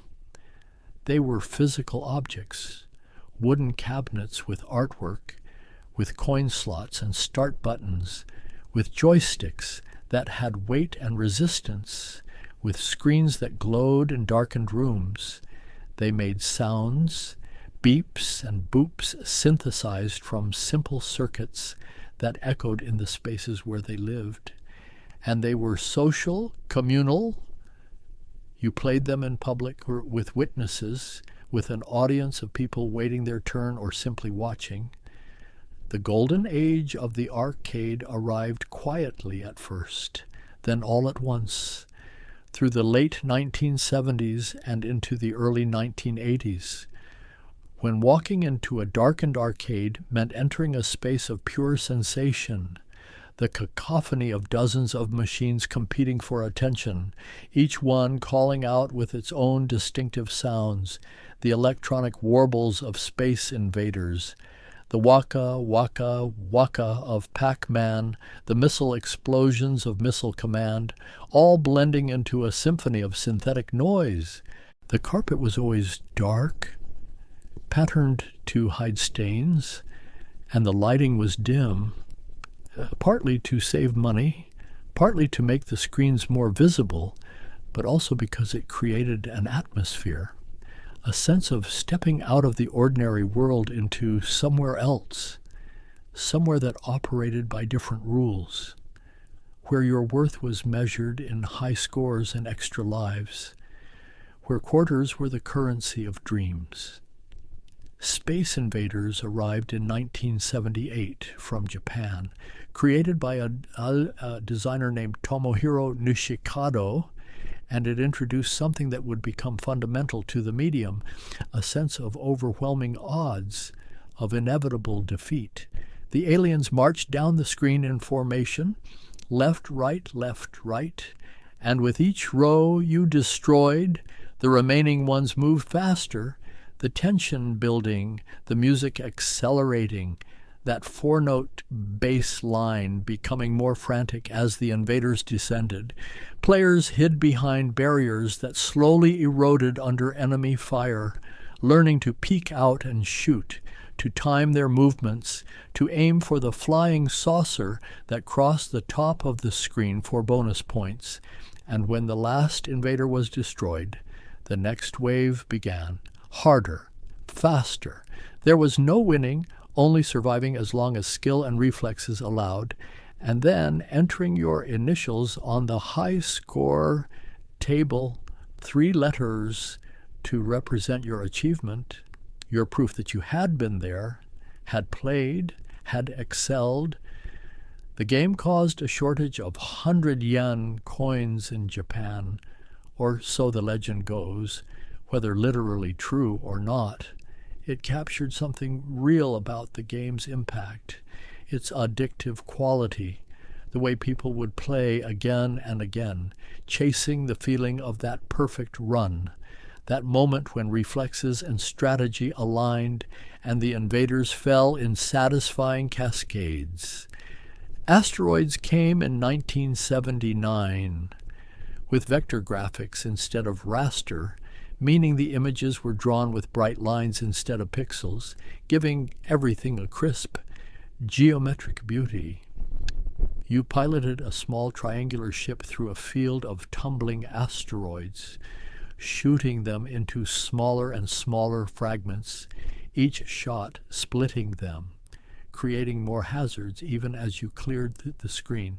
And when all the asteroids were gone, more appeared, larger, faster. The physics felt real, or real enough. Momentum carried you forward. Rotation happened smoothly. You could thrust and coast, could use gravity or its absence. The game rewarded spatial thinking, the ability to predict trajectories, to position yourself for the next shot while avoiding the current threats. And it introduced a panic button, hyperspace, that would teleport you to a random location, possibly to safety, possibly into instant death, a desperate gamble when all other options were exhausted. But it was Pac-Man, arriving in 1980, that transcended the medium.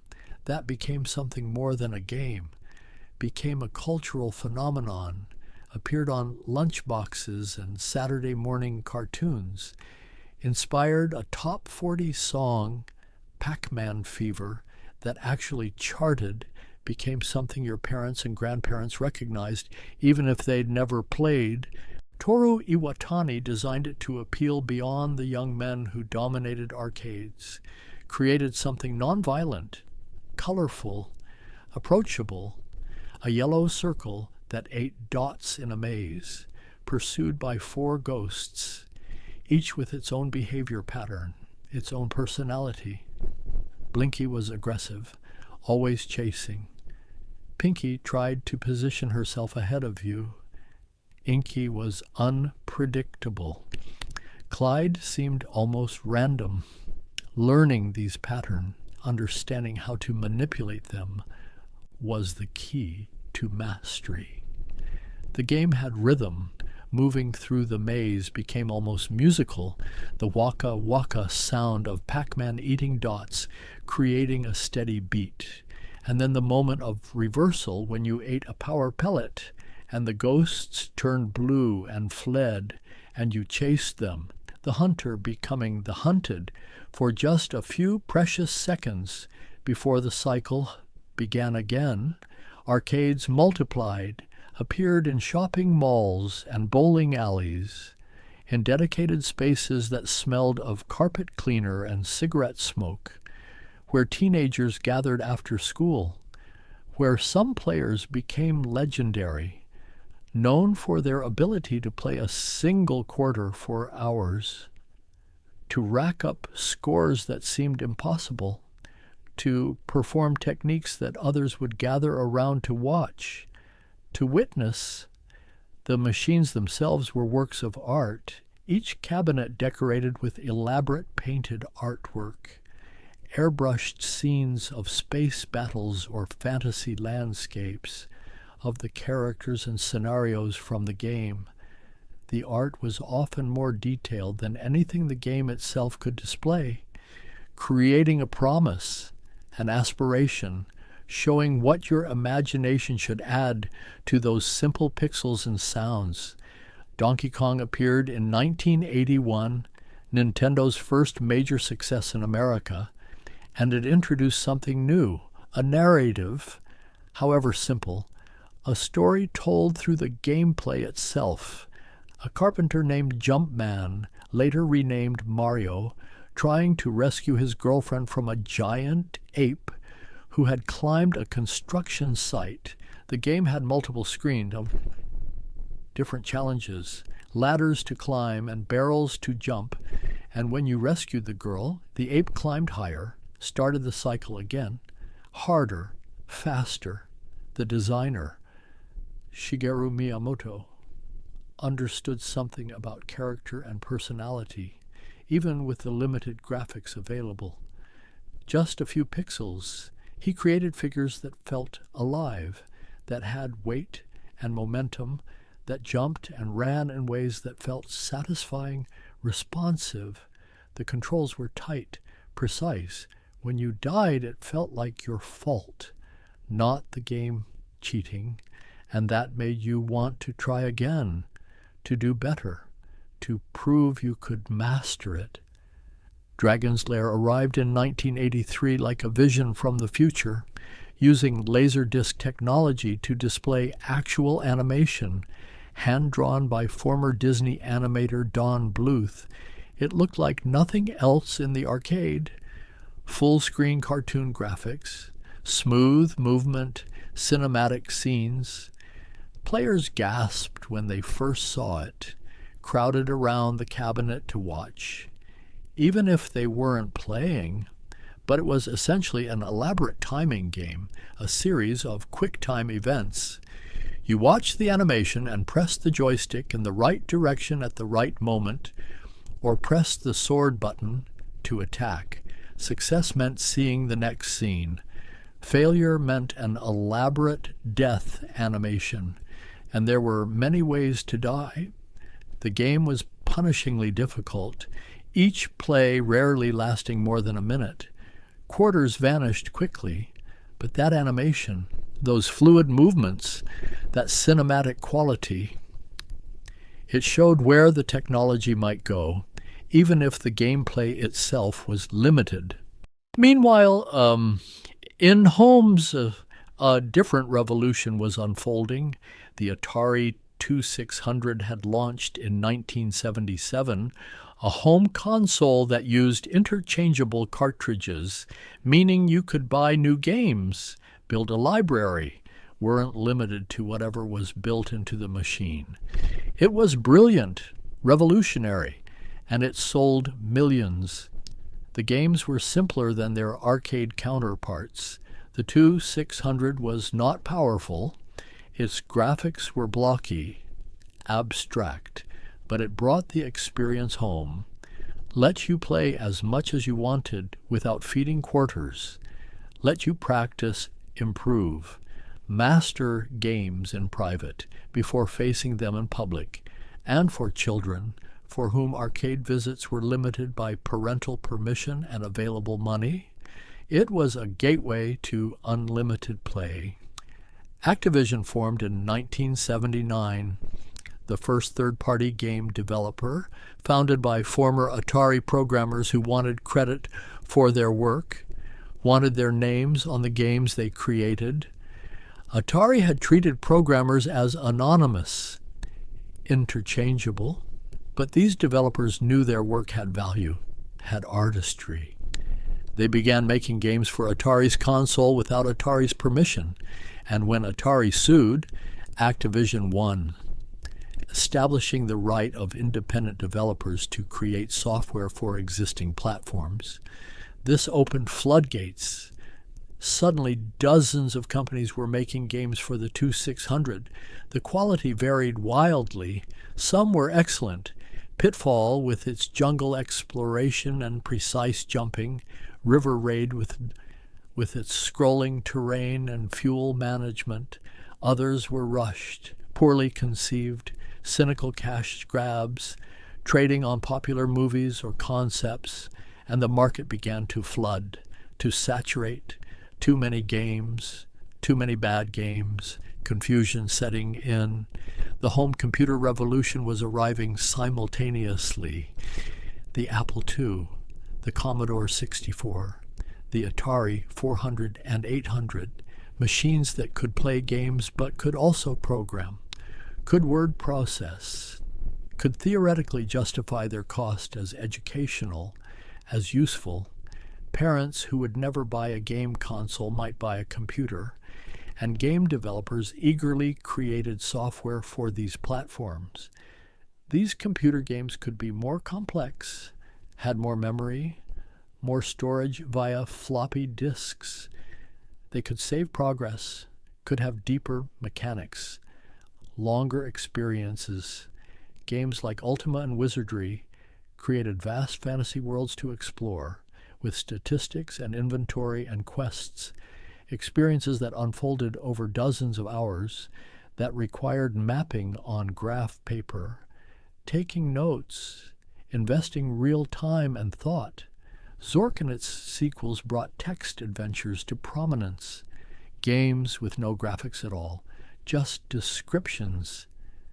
You are in a maze of twisty little passages all alike, and you typed commands. Go north, take lamp, examine mailbox. The parser was limited, often frustrating, but when it worked, when the game understood your intent, when you solved a puzzle through logic and experimentation, the satisfaction was profound. You were using language itself as the interface, your imagination creating all the visuals. The crash came in 1983, sudden and catastrophic. The North American video game market collapsed under its own weight. Too many consoles, too many bad games, too many disappointed customers who bought expensive cartridges based on movie licenses or popular brands, only to find broken, unplayable, joyless experiences. Retailers returned up millions of unsold units. Companies went bankrupt overnight. The industry seemed finished, a fad that had burned bright and died. E.T., the extraterrestrial, became the symbol of the crash. A game rushed to market in just 5 weeks to capitalize on the movie, programmed by a single developer working impossible hours, released for the Christmas season of 1982, and it was nearly unplayable, confusing, frustrating. Millions of copies were manufactured based on the movie's popularity, and most went unsold, eventually buried in a landfill in New Mexico, a literal burial of the industry's excess and hubris. But while America mourned, while retailers cleared their shelves of gaming products, while industry experts declared the video game a dead medium, something else was happening across the Pacific. In Japan, Nintendo was preparing something different, something that would change everything again.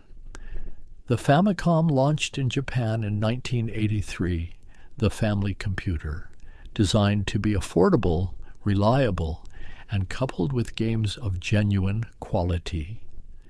Shigeru Miyamoto's understanding of game design, of what made play satisfying, was embedded in the system's flagship titles, and when it came to America 2 years later, rebranded as the Nintendo Entertainment System, it was positioned carefully, not as a game console. Retailers wouldn't stock game consoles, but as an entertainment system, a toy, something different. It came with a robot, ROB, the robotic operating buddy, and a light gun, the Zapper, accessories that made it seem novel, innovative, not just another game machine. And the initial games were carefully chosen, limited in number, high in quality. Super Mario Bros. Launched with the system, and it was a revelation. Mario ran from left to right across scrolling levels, the screen moving smoothly, revealing new challenges, new secrets, hidden blocks that contained coins or power-ups, warp pipes that led to underground bonus rooms. The first time you found a hidden passage, discovered a secret area. The game rewarded exploration, curiosity, It wasn't just about reaching the end, it was about discovering everything along the way. The controls felt perfect. Mario accelerated when you held the button, jumped higher if you held it longer, had momentum and weight. Running and jumping became a rhythm, a dance. The game taught through design rather than instruction, the first level introducing each concept naturally, letting you learn by doing. And when you died, and you would die often, you started the level again. Immediate, no waiting, just try again, do better. Nintendo understood curation, controlled their platform carefully, required developers to meet quality standards, limited how many games each company could release per year. Their seal of approval on each cartridge became a promise, a guarantee of basic functionality, of actual game design. This wasn't the Wild West of the Atari era. This was a carefully managed ecosystem. The Legend of Zelda arrived in 1986, and it expanded what console games could be, a vast overworld to explore. Dungeons hidden across the landscape, no linear path, no single way forward. You could go almost anywhere from the start. Some areas too dangerous, some secrets too obscure, but the freedom was intoxicating. The sense of being an adventurer in an actual world, not just moving through predetermined levels. It came with a gold cartridge, special, different from the standard gray, and it had a battery inside, allowing you to save your progress, to turn off the system and return later to the same point in your journey. This seems trivial now, expected, but then it was transformative. Games could be longer, more complex, could respect your time, your investment. Metroid followed, with its atmosphere of isolation and mystery, exploring alien caverns, no friendly characters, no safe havens, just you and the hostile environment, and the revelation at the end, if you finished quickly enough, that the armored bounty hunter you'd been playing was a woman. Samus Aran, in an era when game protagonists were almost universally male. This was quiet revolution, representation without announcement. The late 1980s saw an explosion of creativity, developers understanding the medium better, pushing against its limitations. Final Fantasy told elaborate stories with turn-based combat. Mega Man offered non-linear level selection and abilities stolen from defeated bosses. Castlevania created gothic atmosphere with just a few colors and simple sprites, each game finding its own identity, its own way of using the constraints creatively. Sega entered the market with the Genesis, positioned as the cooler alternative. Genesis does what Nintendo don't. The ads proclaimed, targeting older players, teenagers who wanted something edgier, faster. Sonic the Hedgehog became their mascot, designed specifically to show off the Genesis's processing speed, levels that scrolled at velocity, loops and curves and springs launching you through elaborate landscapes, the antithesis of Mario's careful platforming, all momentum and attitude.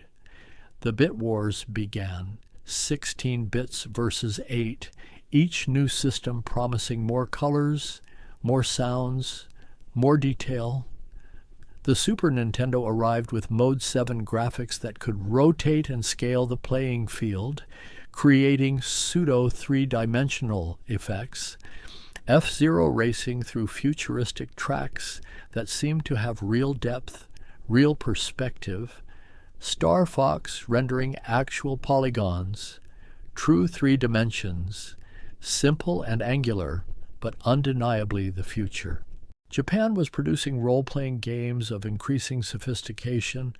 Dragon Quest and Final Fantasy and Phantasy Star, creating epic narratives, parties of characters developing over dozens of hours, worlds to explore, stories with actual emotional weight, Chrono Trigger with its time travel and multiple endings, Final Fantasy VI with its ensemble, cast, and apocalyptic stakes.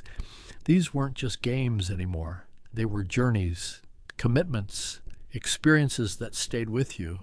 The arcade was changing, evolving. Fighting games became the new center of competitive play. Street Fighter II arrived in 1991 and created a phenomenon.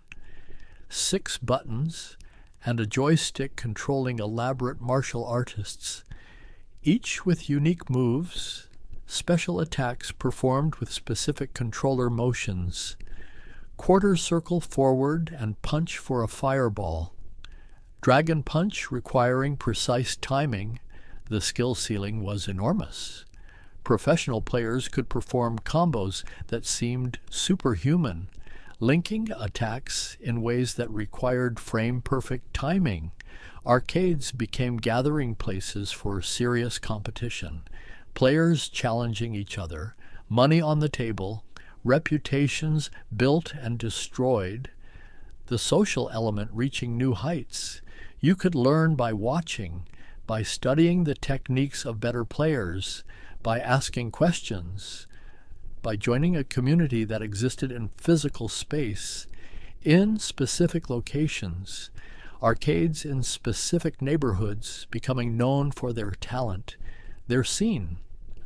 Mortal Kombat pushed violence to new extremes, digitized actors instead of sprites, performing moves that ended with elaborate fatalities, ways to finish your opponent with exaggerated gore.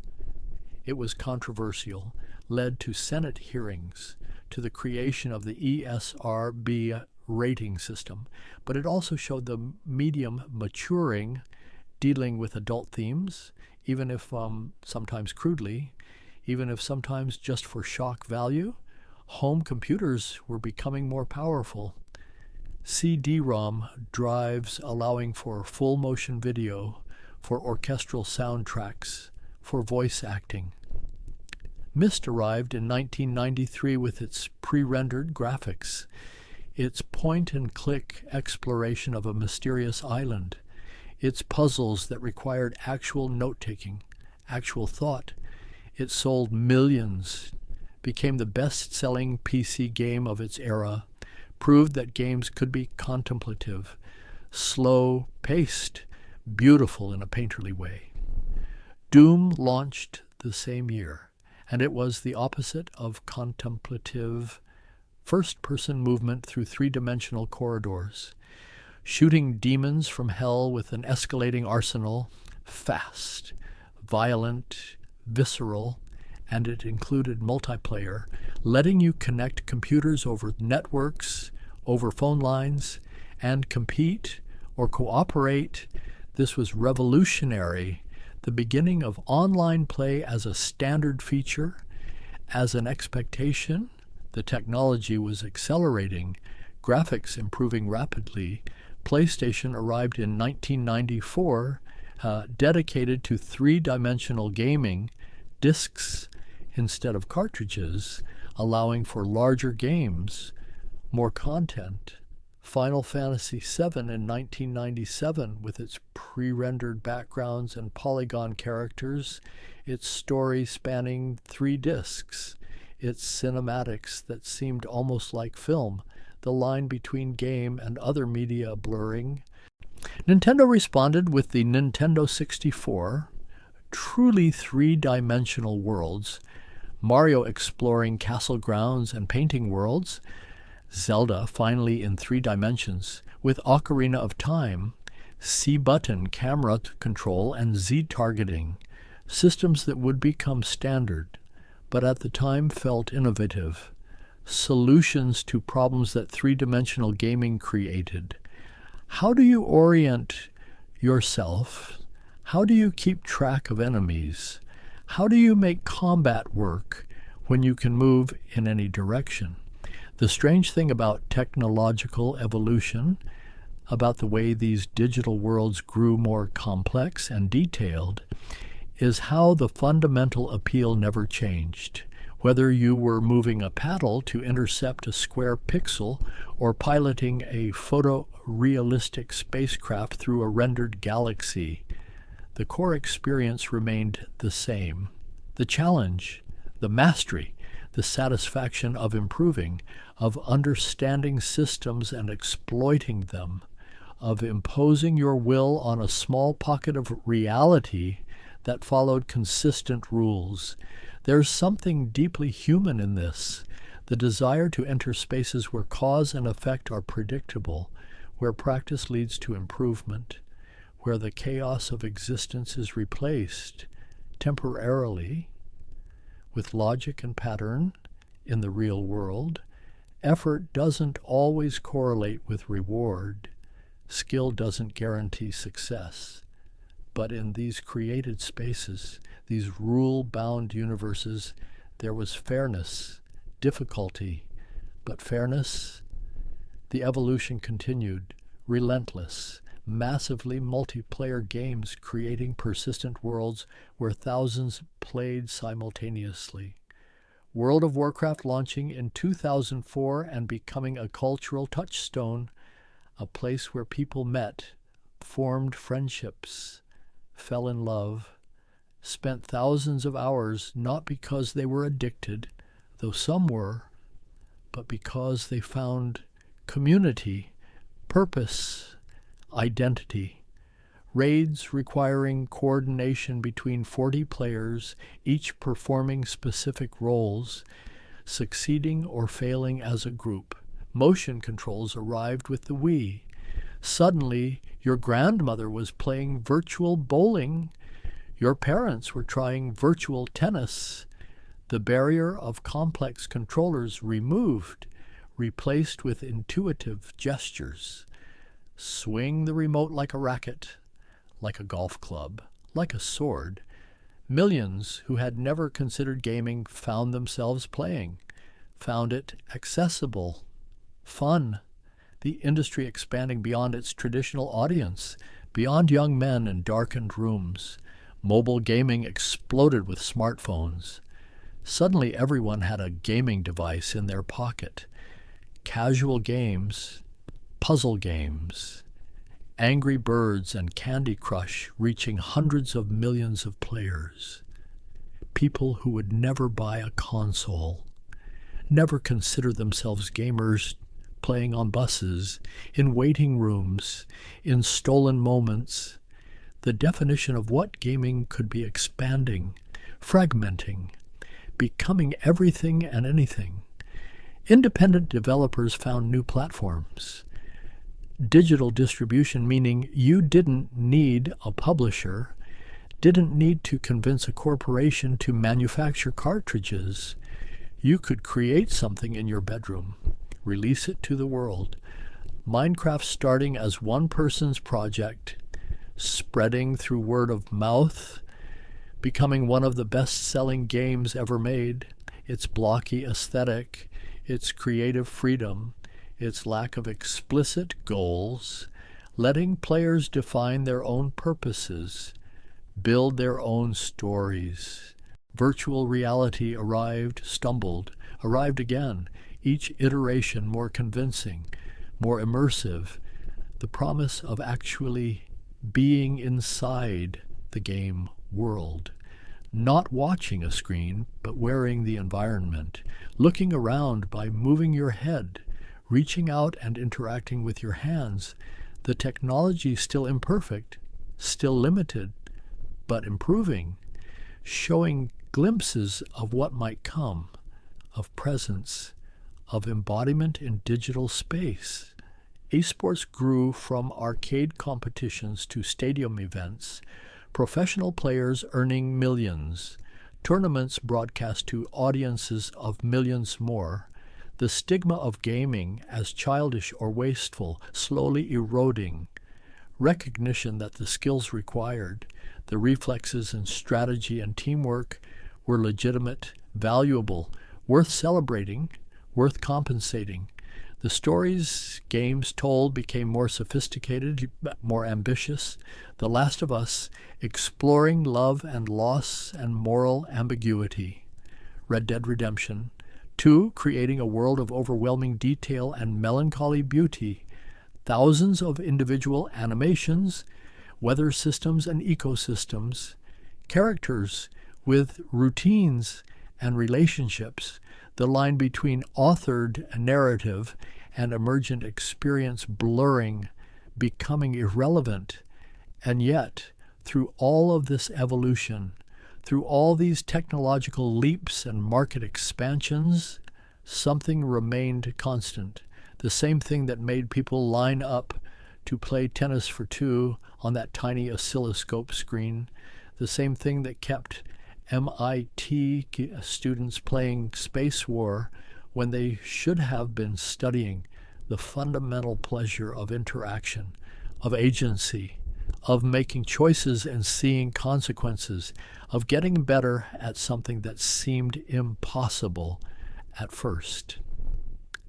The medium had grown from curiosity to industry, from niche interest to cultural mainstream, from simple diversions to complex art, but at its heart, at the very core of what made it compelling, was the basic human desire to play, to explore, to master, to exist for a while in spaces where the rules made sense, where improvement was possible, where you could try again, could always try again. These worlds made of light and mathematics, of pixels and polygons, of carefully crafted systems and emergent behaviors, they had become part of human culture, part of how we tell stories, part of how we connect, part of how we play. And the strange thing, the remarkable thing, is that it all started with scientists and engineers wondering what their massive calculating machines might do besides calculate, whether these thinking devices might also dream, might also play. In the quiet of a darkened arcade, now rare, nostalgic spaces, you can still hear echoes of that first wonder, the electronic sounds of Space Invaders and Pac-Man mixing with modern titles, the clack of joysticks and the press of buttons, the satisfying tactile feedback of physical controls. And if you stand there long enough, watching light dance across screens, watching players lean forward in concentration, you can feel the through line, the connection between then and now, between the simplest games and the most complex, between individual moments and the vast sweep of this strange new medium. The glow of screens has become part of our landscape. Consoles beneath televisions, computers on desks, phones in pockets, handheld devices on trains and planes. The ability to enter other worlds, to play, is always available now, always accessible. What once required finding specific machines in specific places, feeding them quarters, hoping no one else was playing, is now ubiquitous, expected, ordinary in a way that would have seemed miraculous to those early pioneers. And perhaps that's the real transformation, not the graphics or the processing power or the online connectivity, though all of those matter, but the shift from extraordinary to ordinary, from special occasion to everyday occurrence, from expensive novelty to expected feature of modern life. Gaming stopped being something you did and became something that simply was, a medium among media, an art form among art forms, a way of experiencing stories and challenges and beauty and connection. The history is still being written, still unfolding, virtual worlds growing larger, more persistent, more convincing, Artificial intelligence creating opponents and allies that feel almost alive, almost real. Technology pushing toward experiences we can't quite imagine yet, but that we know are coming, the same way those early programmers knew, somehow, that they were building something important, even when they were just making simple games, just experimenting, just playing. There's poetry in that progression, in the arc, from oscilloscope tennis to virtual reality, from one blip and one line to entire universes rendered in real time, from solitary tinkering to global industry, from hobby to art form, all because people couldn't resist the urge to make machines play, to see what happened when you gave silicon the ability to respond, to create feedback loops between human intention and digital reaction.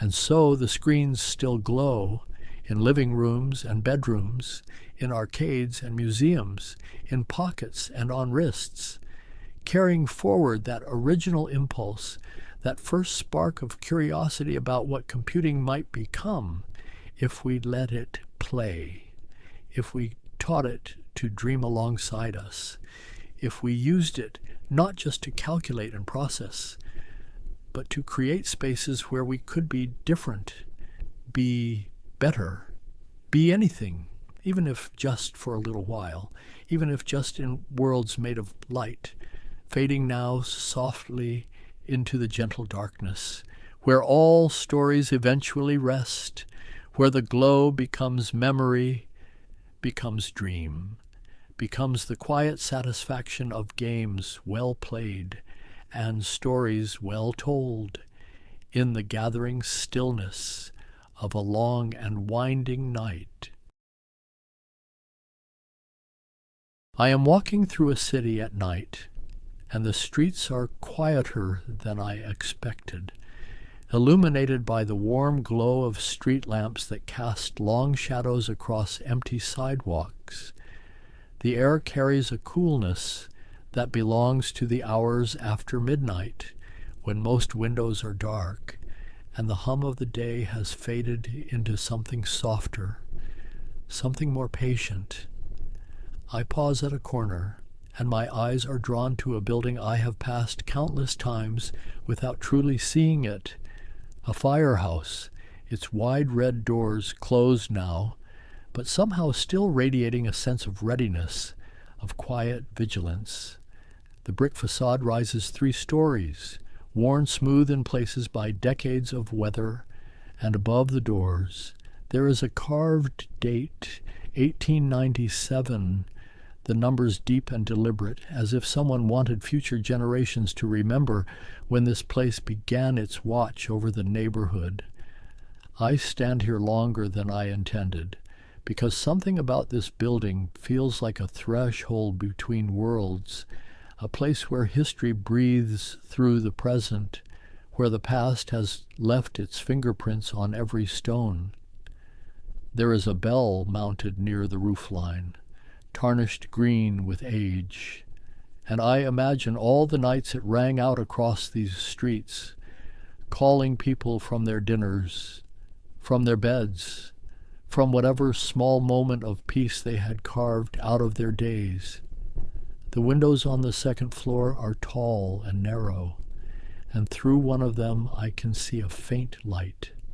Someone awake, someone waiting, and I think about how this pattern of waiting, this readiness to respond, stretches back through centuries, back to times when cities were smaller, when the threat of fire was not an abstract concern, but a visceral fear that shaped how people built their homes, how they organized their communities, how they dreamed about safety. I begin to walk again, slowly, and the rhythm of my footsteps seems to synchronize with my thoughts, which are drifting now toward questions I have never quite asked before. When did we first decide that fire needed watchers, that communities required guardians specifically devoted to this ancient enemy, this force that had warmed us and fed us, but could also consume everything we had built. The buildings I pass are a mixture of old and new, some with ornate cornices and detailed masonry, others sleek and modern with glass and steel, and I realize that every single one of them exists because someone, somewhere in history, began to think systematically about how to prevent their destruction. A fire escape zigzags down the side of a tenement, its iron painted black, and I think about how even this humble structure represents generations of accumulated wisdom, of trial and error, of communities learning from catastrophe. The city around me feels like a palimpsest, layers upon layers of human effort to create order, to build safety, to protect what we value.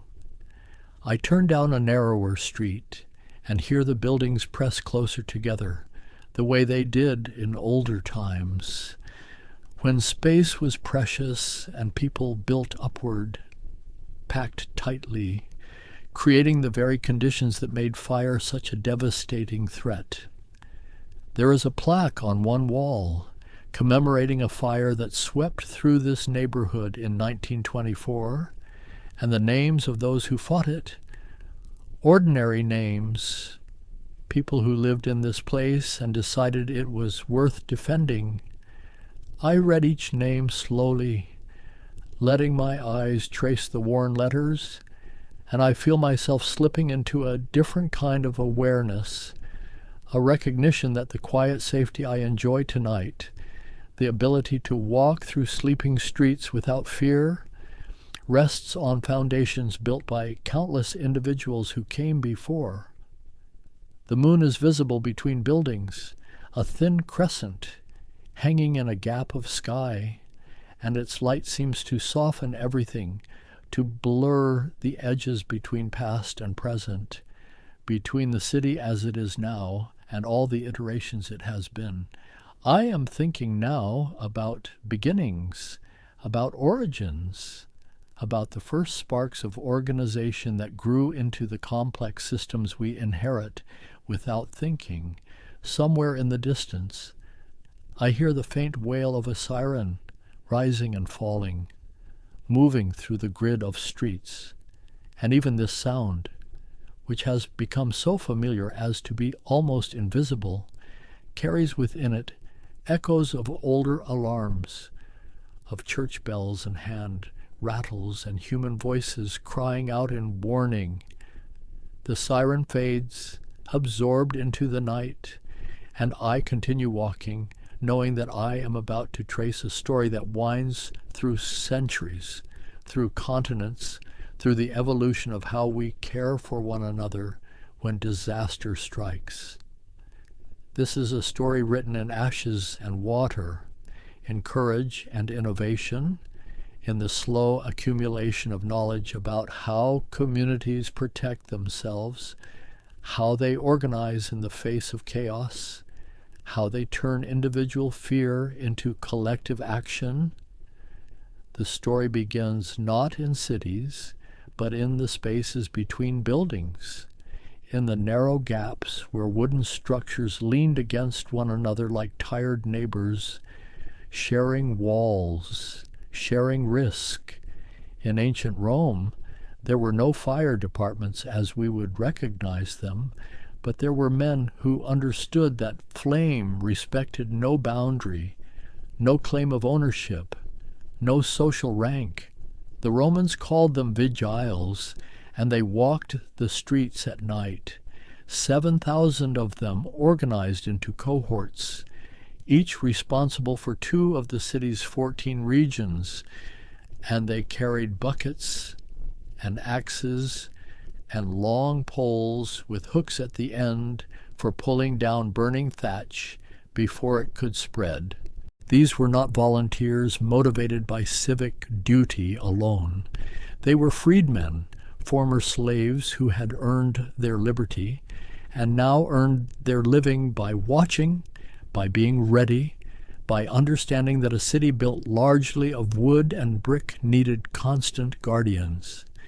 The vigils patrolled in the darkness, their footsteps echoing on stone.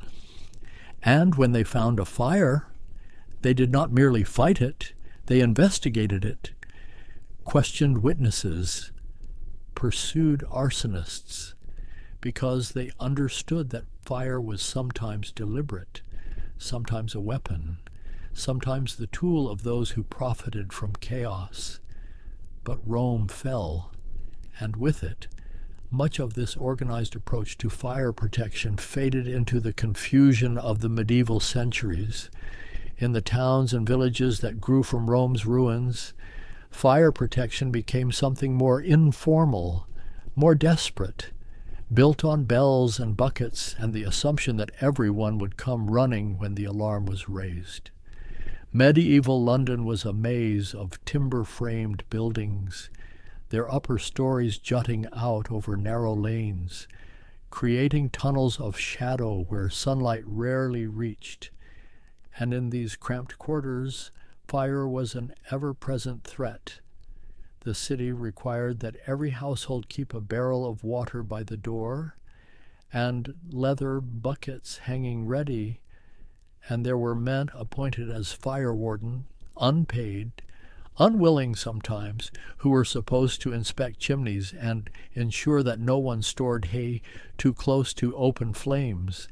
But these measures were fragments, not systems, and when fire came, it came with a hunger that overwhelmed good intentions.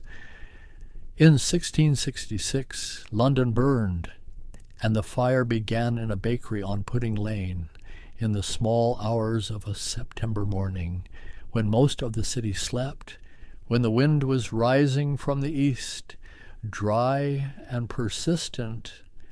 The baker's household escaped, but the flames found timber and thatch, and they spread to the neighboring buildings, and then to the next street, and the next, and for 4 days the fire advanced through the medieval heart of London, consuming churches and guild halls, markets and homes, more than 13,000 houses, 87 churches, the old St. Paul's Cathedral, with its wooden roof that burned so hot the stones cracked. People fled with what they could carry, pushing carts loaded with household goods, or simply running with children in their arms. And behind them the fire created its own weather, winds rushing inward to feed the flames. Sparks and burning debris lifted high into the smoke and carried forward to ignite new blazes ahead of the main front. The Lord Mayor was slow to act, hesitant to order the demolition of buildings to create fire breaks, worried about property rights, about compensation, about the legal complications of destruction. And by the time he authorized such measures, the fire had grown too vast, too hot, too determined. What finally stopped it was the wind changing and the creation of effective fire breaks using gunpowder to demolish entire rows of buildings, creating gaps the flames could not cross. And perhaps most importantly, the lesson that burned itself into the collective memory of the city. After the Great Fire, London rebuilt itself differently, with wider streets mandated by law, with brick and stone replacing timber, with new regulations about building materials and the spacing of structures, and with a new awareness that fire protection required more than buckets and hope. Insurance companies began to emerge, and they formed their own fire brigades, not out of altruism, but out of economic necessity, because paying men to fight fires was cheaper than paying claims for total losses. Each insurance company marked the buildings it covered with a distinctive metal badge, a fire mark mounted prominently on the facade, and when a fire broke out, multiple brigades might arrive, but they would fight only for buildings bearing their company's mark, standing by while unmarked structures burned, or worse, while buildings marked by rival companies were left to their fate. This was fire protection as a commodity, as a private good rather than a public service, and it created strange scenes in the streets of London and other cities, where firefighters haggled over jurisdiction while flames climbed higher, where the question was not whether you deserved to be saved, but whether you had paid for the privilege. In the American colonies, the English model took root, but adapted to the realities of smaller settlements, fewer resources, greater distances between centers of authority.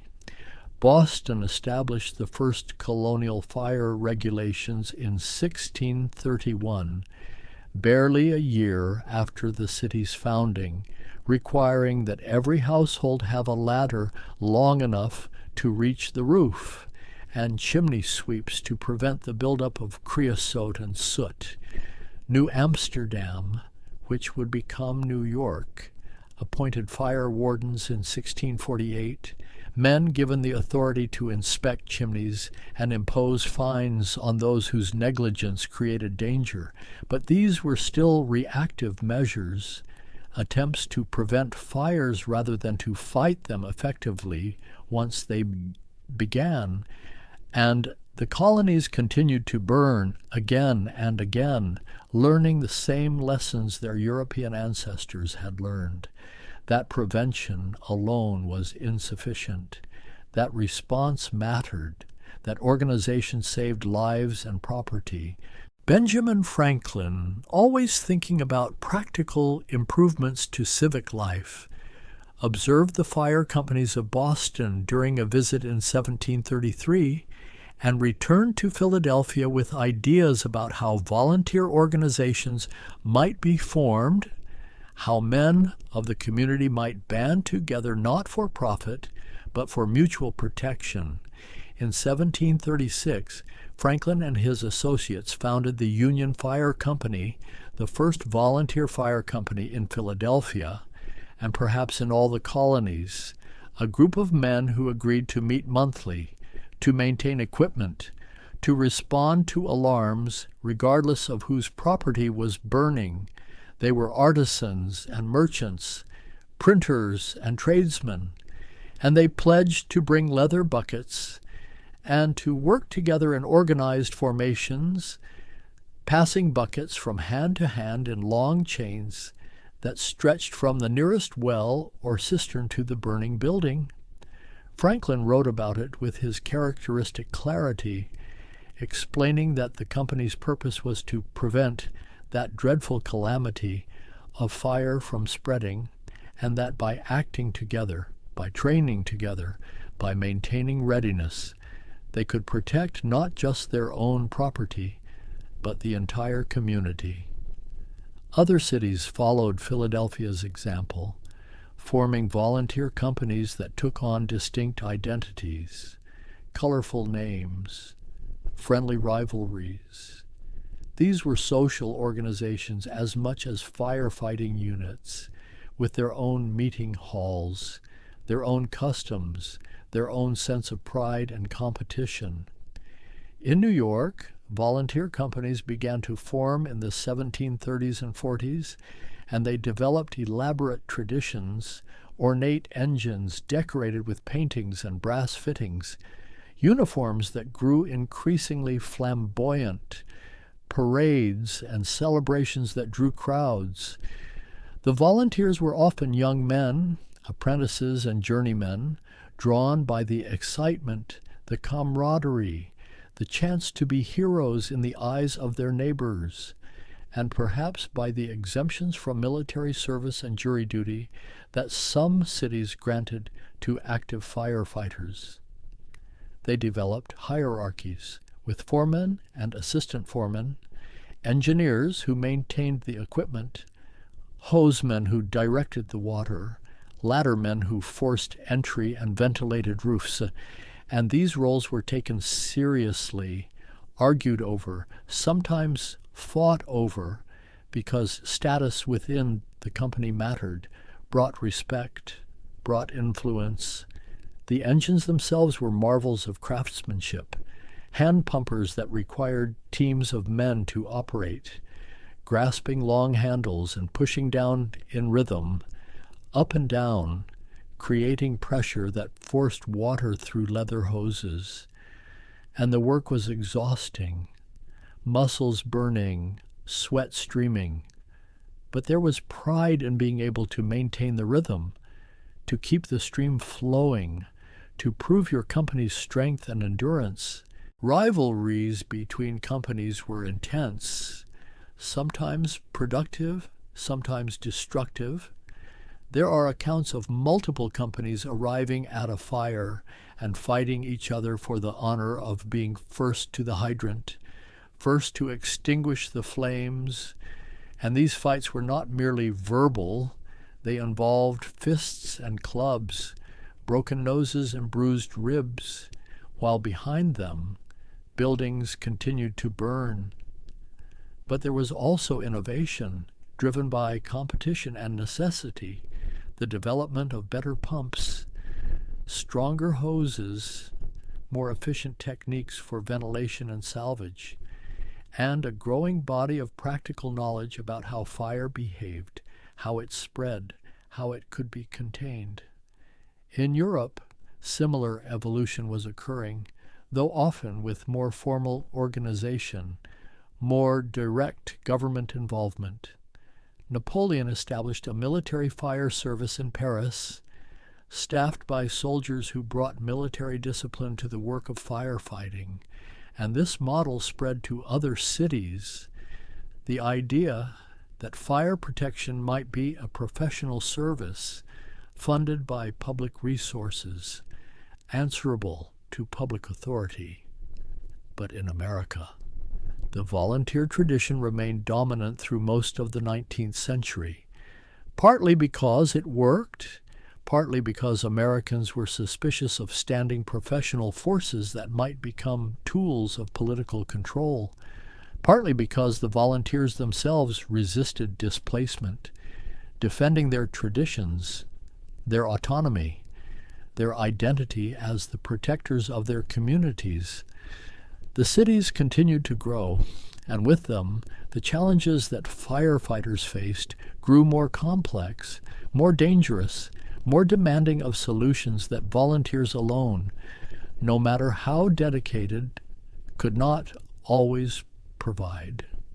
In New York, by the 1840s, the population had swelled past 300,000, and the wooden buildings of earlier decades were giving way to taller structures, 4 and 5 stories high, built of brick and iron, filled with manufacturing operations, warehouses stacked with cotton and timber, tenements packed with immigrant families living in conditions that would horrify anyone who saw them with clear eyes. The volunteer companies numbered in the dozens, each with its own territory, its own reputation, its own way of doing things, and they responded to perhaps 1,000 fires a year, rushing through streets crowded with carts and pedestrians, dragging their engines by hand, 50 men or more pulling on ropes, shouting for people to clear the way. When they arrived at a fire, the scene was chaos organized by tradition and experience, the foreman assessing the situation, deciding whether to attack the flames directly or to focus on preventing spread, the engine positioned near the closest water source, men forming bucket brigades if the hydrant pressure was weak or the hoses couldn't reach, ladders thrown up against walls, windows broken to release smoke and heat. Inside the burning building, conditions were hell-made manifest, smoke so thick that men crawled on hands and knees, feeling their way by touch, the heat intense enough to blister skin through their coats, timbers groaning overhead, threatening collapse, and yet they went in again and again, searching for people trapped by fear or injury or simple disorientation in the black confusion. They wore no breathing apparatus, no protective masks. They breathed the smoke and coughed it out and went back for more. And many of them developed chronic lung conditions, hacking coughs that never quite left them, voices roughened by years of inhaling superheated air and toxic gases. The leather helmets they wore were works of art and utility combined, high-crowned to deflect falling debris, broad-brimmed to shed water, often decorated with painted scenes or company numbers. And these helmets became symbols of identity, passed down from senior firefighters to new members, treated with reverence, polished, and maintained like sacred objects. Their coats were heavy wool, treated sometimes with linseed oil to resist water, and they offered protection from sparks and brief contact with flames. But they were also hot and cumbersome. And in summer fires, men fainted from heat exhaustion, overcome by the combination of exertion and temperature and smoke. The work demanded strength, but also courage of a particular kind, the willingness to enter situations where death was not merely possible, but likely, where the building itself was the enemy, unpredictable and malevolent, ready to collapse without warning, to trap the unwary, to claim lives in moments of structural failure. There are records of firefighters crushed when walls fell outward, a phenomenon called curtain wall collapse, where the heat weakened the connections between facade and interior structure, and the whole front of the building peeled away and dropped into the street, burying engines and men beneath tons of brick and mortar. There are records of firefighters lost when floors gave way beneath them, plunging them into basements filled with flames, or when roofs collapsed and sent them tumbling through multiple stories, and their brothers would dig frantically through the rubble, calling names, hoping for response, finding sometimes only silence and broken bodies. The pay for this work, for volunteers, was nothing, or nearly nothing, perhaps exemption from certain civic duties, perhaps free drinks at the taverns that served as informal company headquarters, perhaps the intangible reward of respect and admiration, but not money, not security, not compensation for injuries or death, and yet they came, shift after shift, year after year, because the identity of a firefighter had become woven into the fabric of urban masculinity, into ideas about duty and honor and what it meant to be a man worthy of respect in the eyes of his community. But the system was breaking, undermined by the same forces that were transforming American cities, by political corruption that turned fire companies into voting blocks, by gang violence that erupted between rival companies, by the simple arithmetic that showed volunteer response times growing longer as the city sprawled outward. Distances increased, and the men who might once have run to an alarm now had jobs and families and obligations that kept them away. In Cincinnati, in 1853, the city took a radical step. It established the first fully paid, fully professional fire department in the United States, abolishing the volunteer companies and replacing them with salaried firefighters who worked scheduled shifts, who could be disciplined for failing to respond, who could be trained to uniform standards, who represented the city's authority rather than their own company's pride. The volunteers resisted. Of course they resisted. They saw professionalization as an insult to their service, as unnecessary expense, as the intrusion of politics into what had been a brotherhood based on shared risk. And in some cities, the transition was violent, with volunteer companies refusing to disband, refusing to surrender their equipment, staging demonstrations and even riots to protest their displacement. But the logic of professionalization was inexorable. Cities needed firefighters who would be there when the alarm sounded, not firefighters who might be there if they weren't at work, or too drunk, or feuding with the company whose territory the fire happened to be in. New York finally made the transition in 1865, creating the Metropolitan Fire Department with a uniformed force of paid professionals. And the old volunteer companies faded into history, their engines sold or donated to museums, their traditions preserved in memory and legend, but no longer practiced in the streets.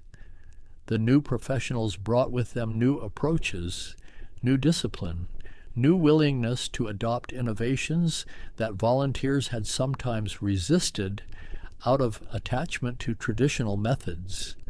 The steam fire engine, invented in the 1820s but slow to be adopted, finally became standard equipment.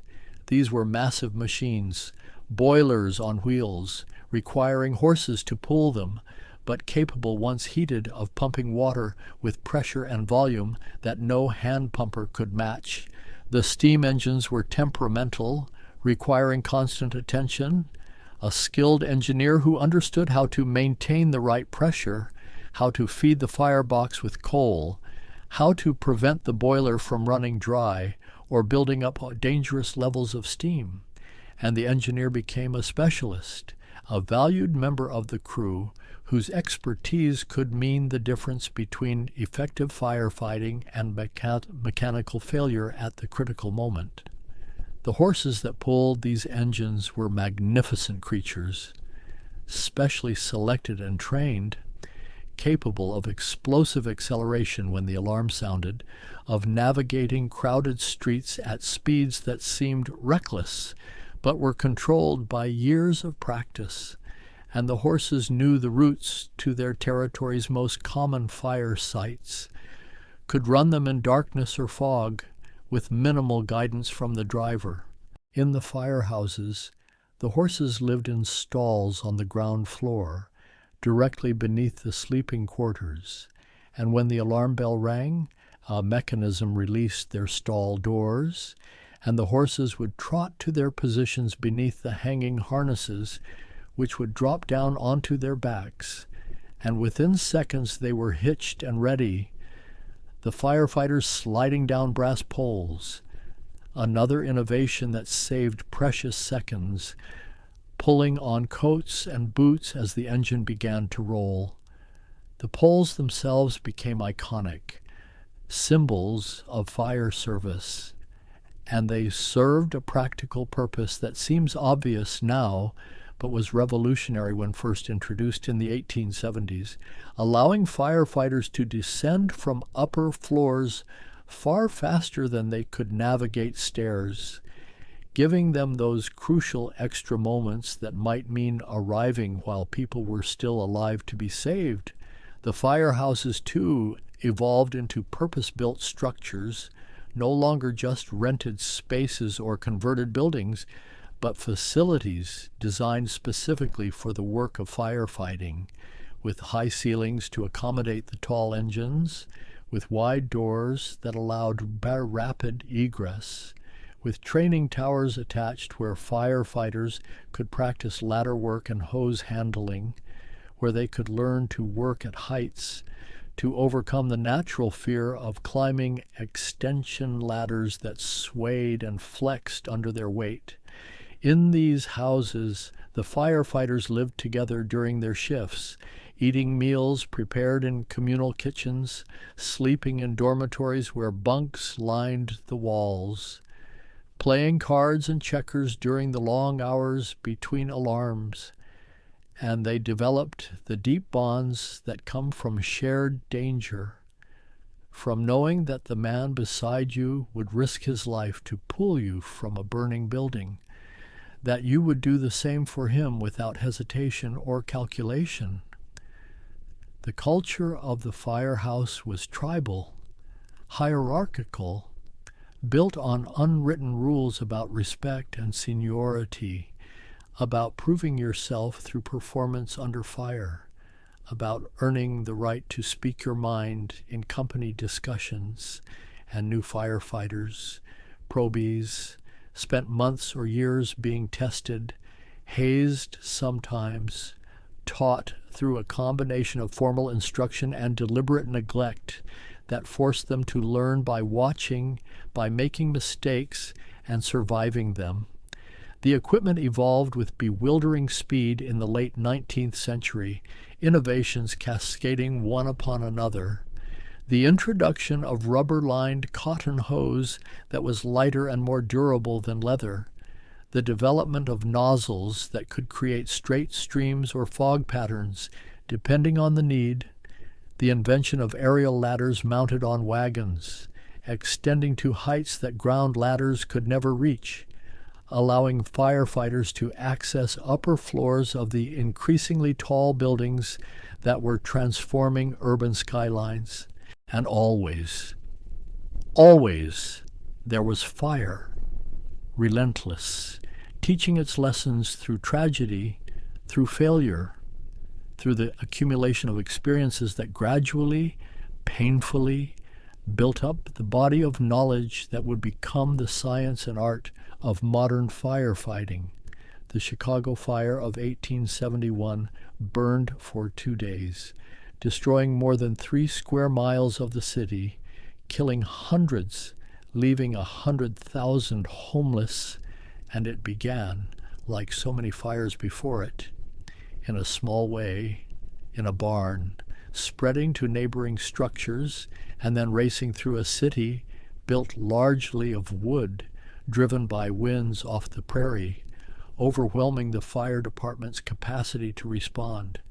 In the aftermath of Chicago, cities across America rebuilt with new codes, new materials, new understanding that fire prevention required regulation backed by enforcement, inspection regimes, penalties for violations, and the recognition that individual property rights had to be balanced against collective safety. The firefighters who rebuilt Chicago's department learned from the catastrophe, implementing better communication systems, installing fire alarm boxes on street corners where anyone could pull a lever and summon help. Each box connected by telegraph wire to central stations where operators would dispatch the nearest companies. And this system spread to other cities, creating networks of vigilance that reduced response times, that gave people a way to call for help that didn't require running to find a firefighter or ringing church bells that might not be heard over the noise of daily life.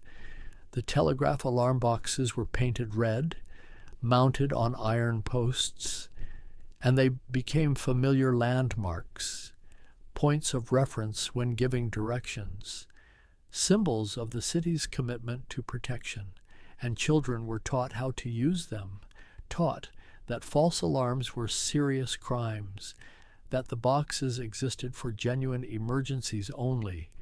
But fires continued. Of course they continued. In factories where safety regulations were ignored or non-existent. In tenements where landlords packed families into spaces barely large enough for one. In warehouses where flammable materials were stored without regard for proper separation or ventilation. And each fire taught new lessons, revealed new gaps in knowledge or preparation.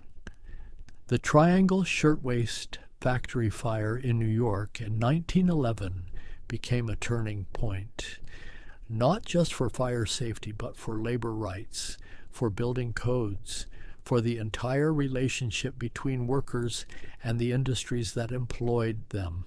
The factory occupied the top 3 floors of a 10-story building, and it employed mostly young women, immigrants, some barely into their teens, working at sewing machines arranged in tight rows, fabric and thread everywhere, scraps accumulating on the floor. And when fire broke out on a Saturday afternoon, it spread with terrifying speed through the combustible materials. The workers rushed to the exits, but some doors were locked from the outside to prevent theft, to keep workers at their stations. And the women found themselves trapped, pounding on doors that wouldn't open, screaming for help that came too late. The fire escapes, inadequate and poorly maintained, collapsed under the weight of people trying to flee, sending them plummeting to the pavement below. And firefighters arriving at the scene found their ladders couldn't reach the upper floors. Their hoses couldn't project water high enough. Their equipment designed for a different era, for buildings that didn't scrape the sky. And so the women jumped, one after another, choosing the fall over the flames. And firefighters spread nets below, tried to catch them, but the force of bodies falling from such height tore through the nets or knocked the holders off their feet, and the bodies accumulated on the sidewalk. 146 dead, most of them women, most of them young, most of them immigrants who had come to America seeking opportunity and found instead a death that might have been prevented. The outrage that followed, the public fury, the demands for accountability, these led to reforms that transformed building codes, fire safety regulations, workplace protections, and the fire service itself began to change to demand equipment capable of reaching the heights where people now worked and lived. Motorized fire apparatus began to replace horse-drawn equipment in the 1910s and 20s. Engines powered by gasoline, capable of faster response, carrying more water.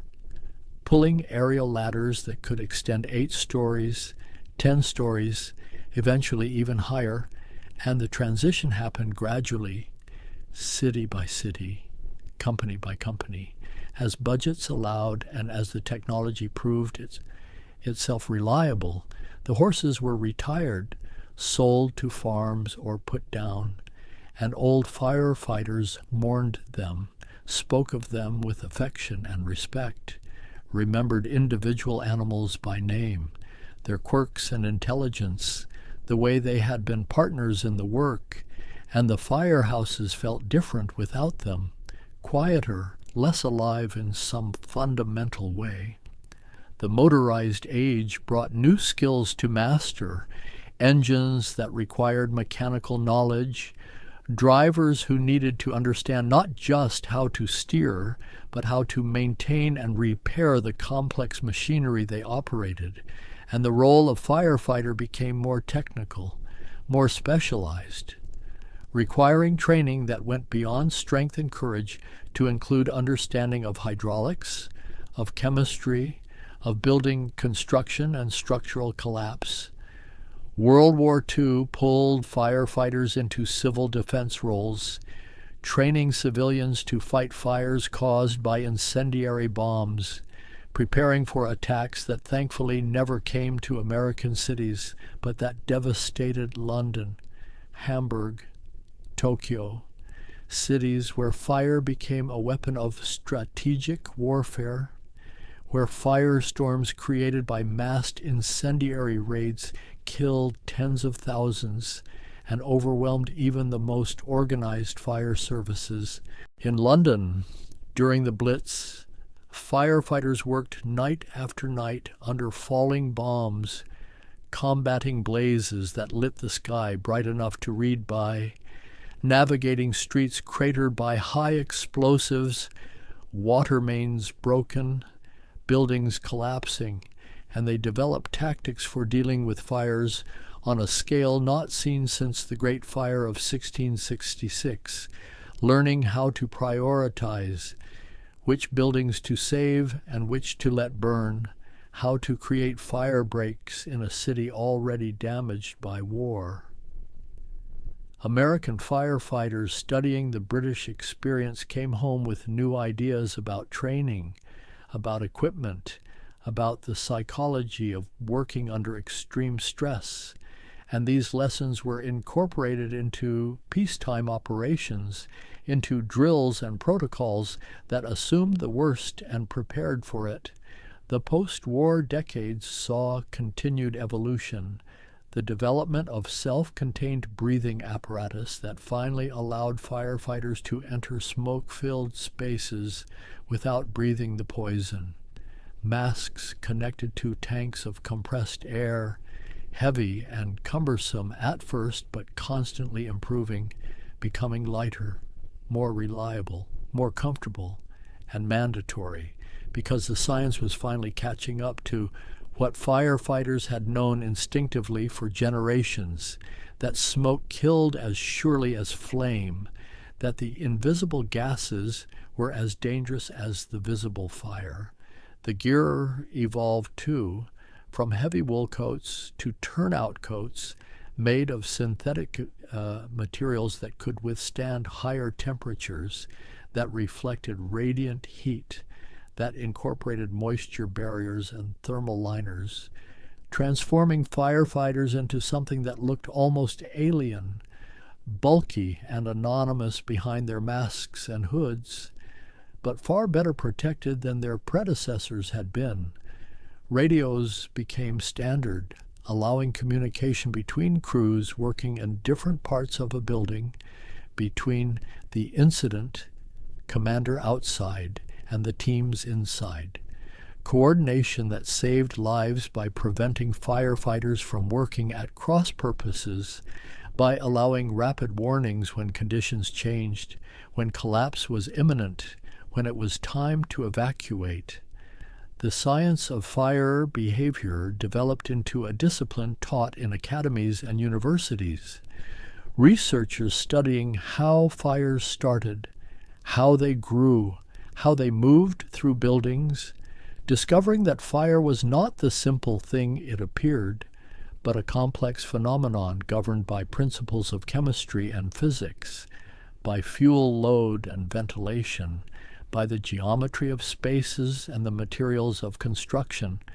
Firefighters learned about flashover, the moment when a room fire grows hot enough that all combustible materials reach ignition temperature simultaneously, and the entire space erupts into flame, and they learn to read the signs, the rolling smoke at the ceiling, the blackening of windows, the heat building faster than it had been, and they learned that when those signs appeared, you had seconds to get out or you were likely to die. They learned about backdraft, the explosion that occurred when oxygen was suddenly introduced to a fire that had been burning in an oxygen-depleted environment, when a door was opened or a window broke and air rushed in and the superheated gases ignited all at once, blowing out walls, killing anyone in the path. And they learned to ventilate carefully, to control the flow of air, to understand that sometimes the safest thing was to let fire burn under controlled conditions rather than to attack it blindly. The urban landscape continued to change, buildings growing taller, materials becoming more varied, plastics and synthetics that burned hotter and produced more toxic smoke than the wood and cotton of earlier eras. And fire departments adapted, developed specialized teams for high-rise fires, for hazardous materials incidents, for technical rescues involving collapsed structures or confined spaces. By the 1970s and 80s, fire departments in major cities were responding not just to fires, but to medical emergencies, to car accidents, to any situation where someone called 911 and needed help. And firefighters became cross-trained as emergency medical technicians, as paramedics, expanding their role from fire suppression to all hazards emergency response. The culture began to change too, slowly, reluctantly in some quarters.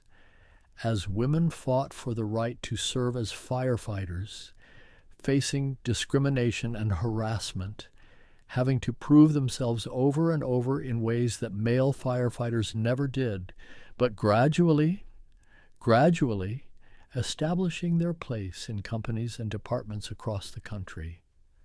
The firehouses remained, though many of the old buildings were replaced by modern safe facilities, built with separate sleeping quarters and bathrooms, with fitness centers and kitchens designed for crews that might include both men and women, with spaces for the increasingly complex equipment that modern firefighting required.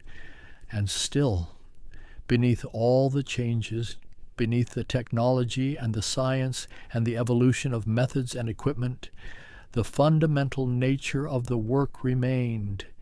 It was still about running toward danger when others ran away, about entering burning buildings to search for people who might be saved, about making split-second decisions with incomplete information and living with the consequences, about the bond between firefighters that transcended words, that was forged in heat and smoke and the shared knowledge of mortality. The 21st century brought new challenges, terrorism that turned buildings into targets, into crime scenes where firefighters worked alongside police and federal agents, where fires were not accidents but acts of war. And on September 11th, 2001, the fire service suffered its worst single loss. 343 firefighters killed when the Twin Towers collapsed. Entire companies lost. Men who had climbed stairs in the burning buildings, carrying heavy equipment, trying to reach people trapped above the impact zones, still climbing when the structures failed. The memorial services that followed were held in cities across the country, and firefighters came from departments large and small, wearing dress uniforms, standing in formation, saluting as the names were read. 343 names, each one a person, a father or son, a husband or brother, someone who had put on their gear that morning not knowing they would never take it off. And in the years since, the fire service has continued to evolve, to adapt, to face challenges that earlier generations could not have imagined. Wildfires that consume entire communities in California, fueled by drought and wind and the accumulated debris of decades, requiring coordination between federal and state agencies, between municipal departments and volunteer companies, between ground crews and aerial tankers dropping retardant from the sky. The equipment has become more sophisticated. Thermal imaging cameras that allow firefighters to see through smoke, to locate hot spots hidden behind walls, to find people collapsed in rooms filled with darkness, drones that survey large incidents from above, providing real-time information to commanders making tactical decisions, computer models that predict fire behavior, that help with planning and resource allocation. But beneath all the technology, beneath the science and the systems, the work remains fundamentally human. It is still about courage, about the decision to enter when every instinct screams to flee, about trust in the people beside you, about the knowledge that has been passed down through generations, written in scars and smoke-damaged lungs, in the stories told in firehouses late at night when the alarm is quiet and the past feels close. I think about the vigils walking the streets of Rome 2,000 years ago, carrying buckets and axes, watching for the first signs of flame. And I think about the firefighter sitting in a station tonight, somewhere in this city, waiting for the tones that will send them running, And I realize that the thread connecting them is unbroken, woven through centuries, through the evolution of equipment and technique, but always anchored in the same fundamental commitment to protect, to serve, to stand between the community and the chaos that fire represents. There is something almost sacred in this continuity, in the way each generation has taken up the burden, modified it, improved it, but never abandoned it, never said that the cost was too high, that the risk outweighed the reward. The firehouses scattered through this city, through every city, stand as monuments to this commitment, and they are lived-in monuments, working buildings where the tradition continues, where young firefighters learn from experienced ones, where the knowledge accumulates, where the culture reproduces itself through daily practice and shared experience. I think about the peculiar intimacy of fire service, the way firefighters know each other in ways that civilian friendships rarely achieve, because they have seen each other exhausted, terrified, triumphant. They have pulled each other from danger, carried each other when injured, sat together in the quiet aftermath of calls that ended badly, that haunt the memory. There is a phrase firefighters use, the brotherhood, and it carries weight precisely because it is earned, not assumed, not automatic, but built through experience, through proving yourself reliable, through showing up shift after shift, through doing the work even when it is tedious, even when it is terrifying, even when the outcome breaks your heart. And this brotherhood, this sisterhood in departments that have welcomed women into their ranks, extends beyond individual departments. It is national, international. Firefighters from different cities, different countries, recognize each other as members of the same tribe, speak a common language of tactics and techniques, share an understanding that needs no explanation. I walk past another fire station, different from the first, but somehow the same. The red doors, the apparatus visible through the windows, the lights on inside, and I feel the presence of all the firefighters who have ever lived, who have ever fought fire, who have contributed their small piece to the vast accumulated knowledge that makes modern fire protection possible. They are legion and mostly anonymous, their names unrecorded except perhaps on department rosters, on memorial walls, in the fading memories of those who knew them, and yet their legacy is everywhere, in every building code that prevents construction of fire traps, in every sprinkler system that activates automatically, in every smoke detector that wakes a family in time to escape, in every child who survives because firefighters arrived in time, in every city that stands instead of burning. The story I have been tracing through the night is not finished. It continues, adapting to new challenges, to climate change that makes wildfires more frequent and intense, to aging infrastructure that increases the risk of collapse, to budget constraints that force departments to do more with less, to the simple reality that fire remains, as it has always been, both servant and threat, useful when controlled, devastating when free.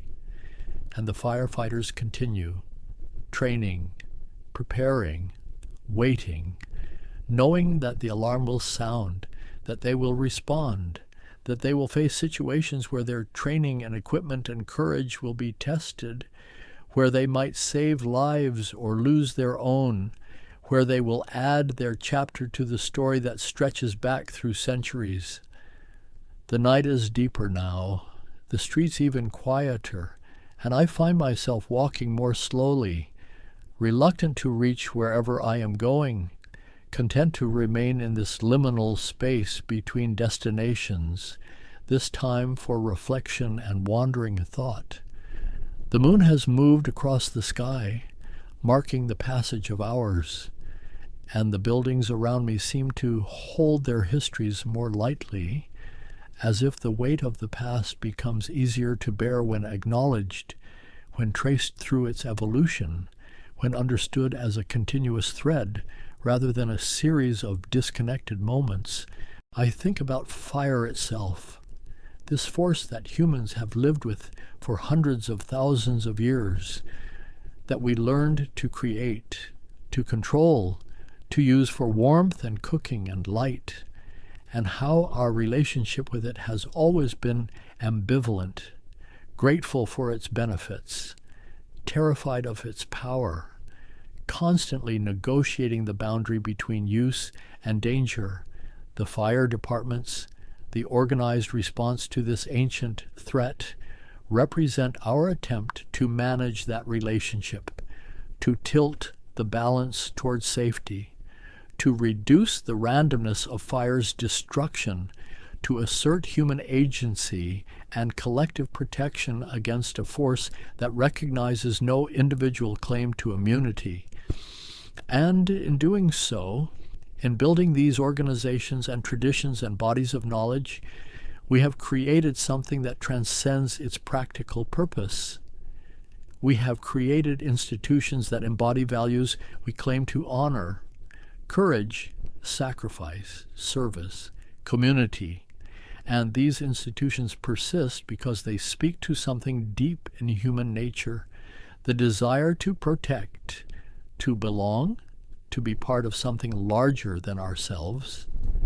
The firehouse I am approaching now is dark, except for a single light in an upstairs window, and I imagine the firefighters sleeping, but sleeping lightly, ready to wake at the first sound of the alarm, their gear arranged beside their beds, boots and pants already connected, ready to step into, ready to run.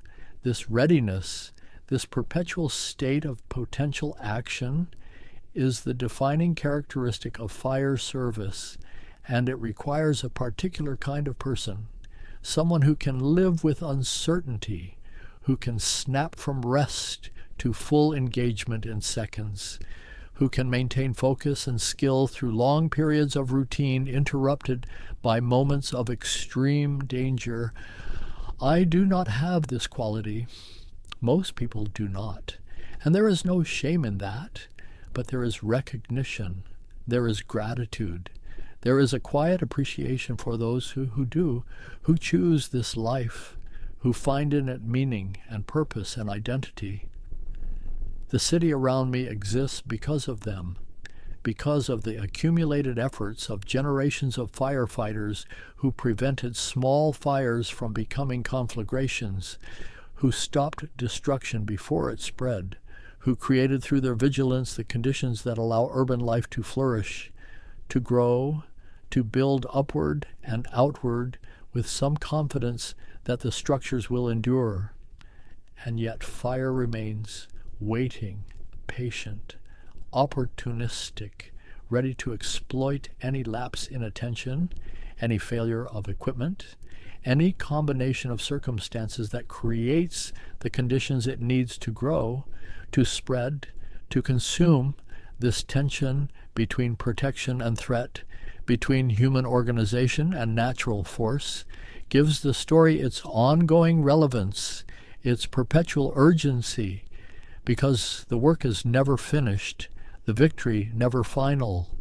Each shift begins anew. Each alarm is its own challenge, each fire its own test.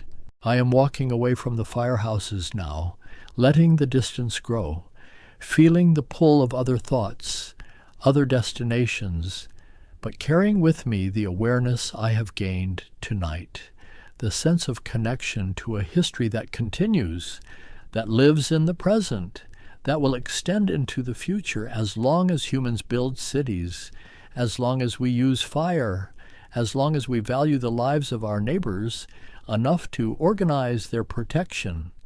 The sky is beginning to lighten in the east, not sunrise yet, but the first suggestion of it, the darkness thinning, the stars fading, and with this change comes a shift in the city's rhythm, a sense of ending and beginning, of night giving way to day, of one story concluding so another can start. My footsteps echo on the empty pavement, a solitary sound in the quiet, and I realize I'm tired, pleasantly tired, the kind of a weariness that comes from long walking, from sustained attention, from allowing thoughts to unfold at their own pace without rushing toward conclusion. The buildings around me are familiar now. I am returning to known territory, to the ordinary world of daily life, but I am returning changed, carrying new understanding, new appreciation for the systems and traditions that operate invisibly, that protect without a fanfare, that ask nothing in return except the chance to serve. And as the night releases its hold, as the city begins to wake, I let the story I have been tracing settle into memory, not forgotten, not set aside, but integrated, becoming part of the accumulated knowledge I carry, part of the way I see the world, part of the quiet gratitude I feel for living in a time and place where fire, ancient and powerful as it is, has been tamed enough, managed enough, that I can walk through the night without fear, can sleep without watching, can trust that if flame appears, there will be people ready to fight it, people trained and equipped and willing, people who have chosen, freely and repeatedly, to stand guard while the rest of us dream.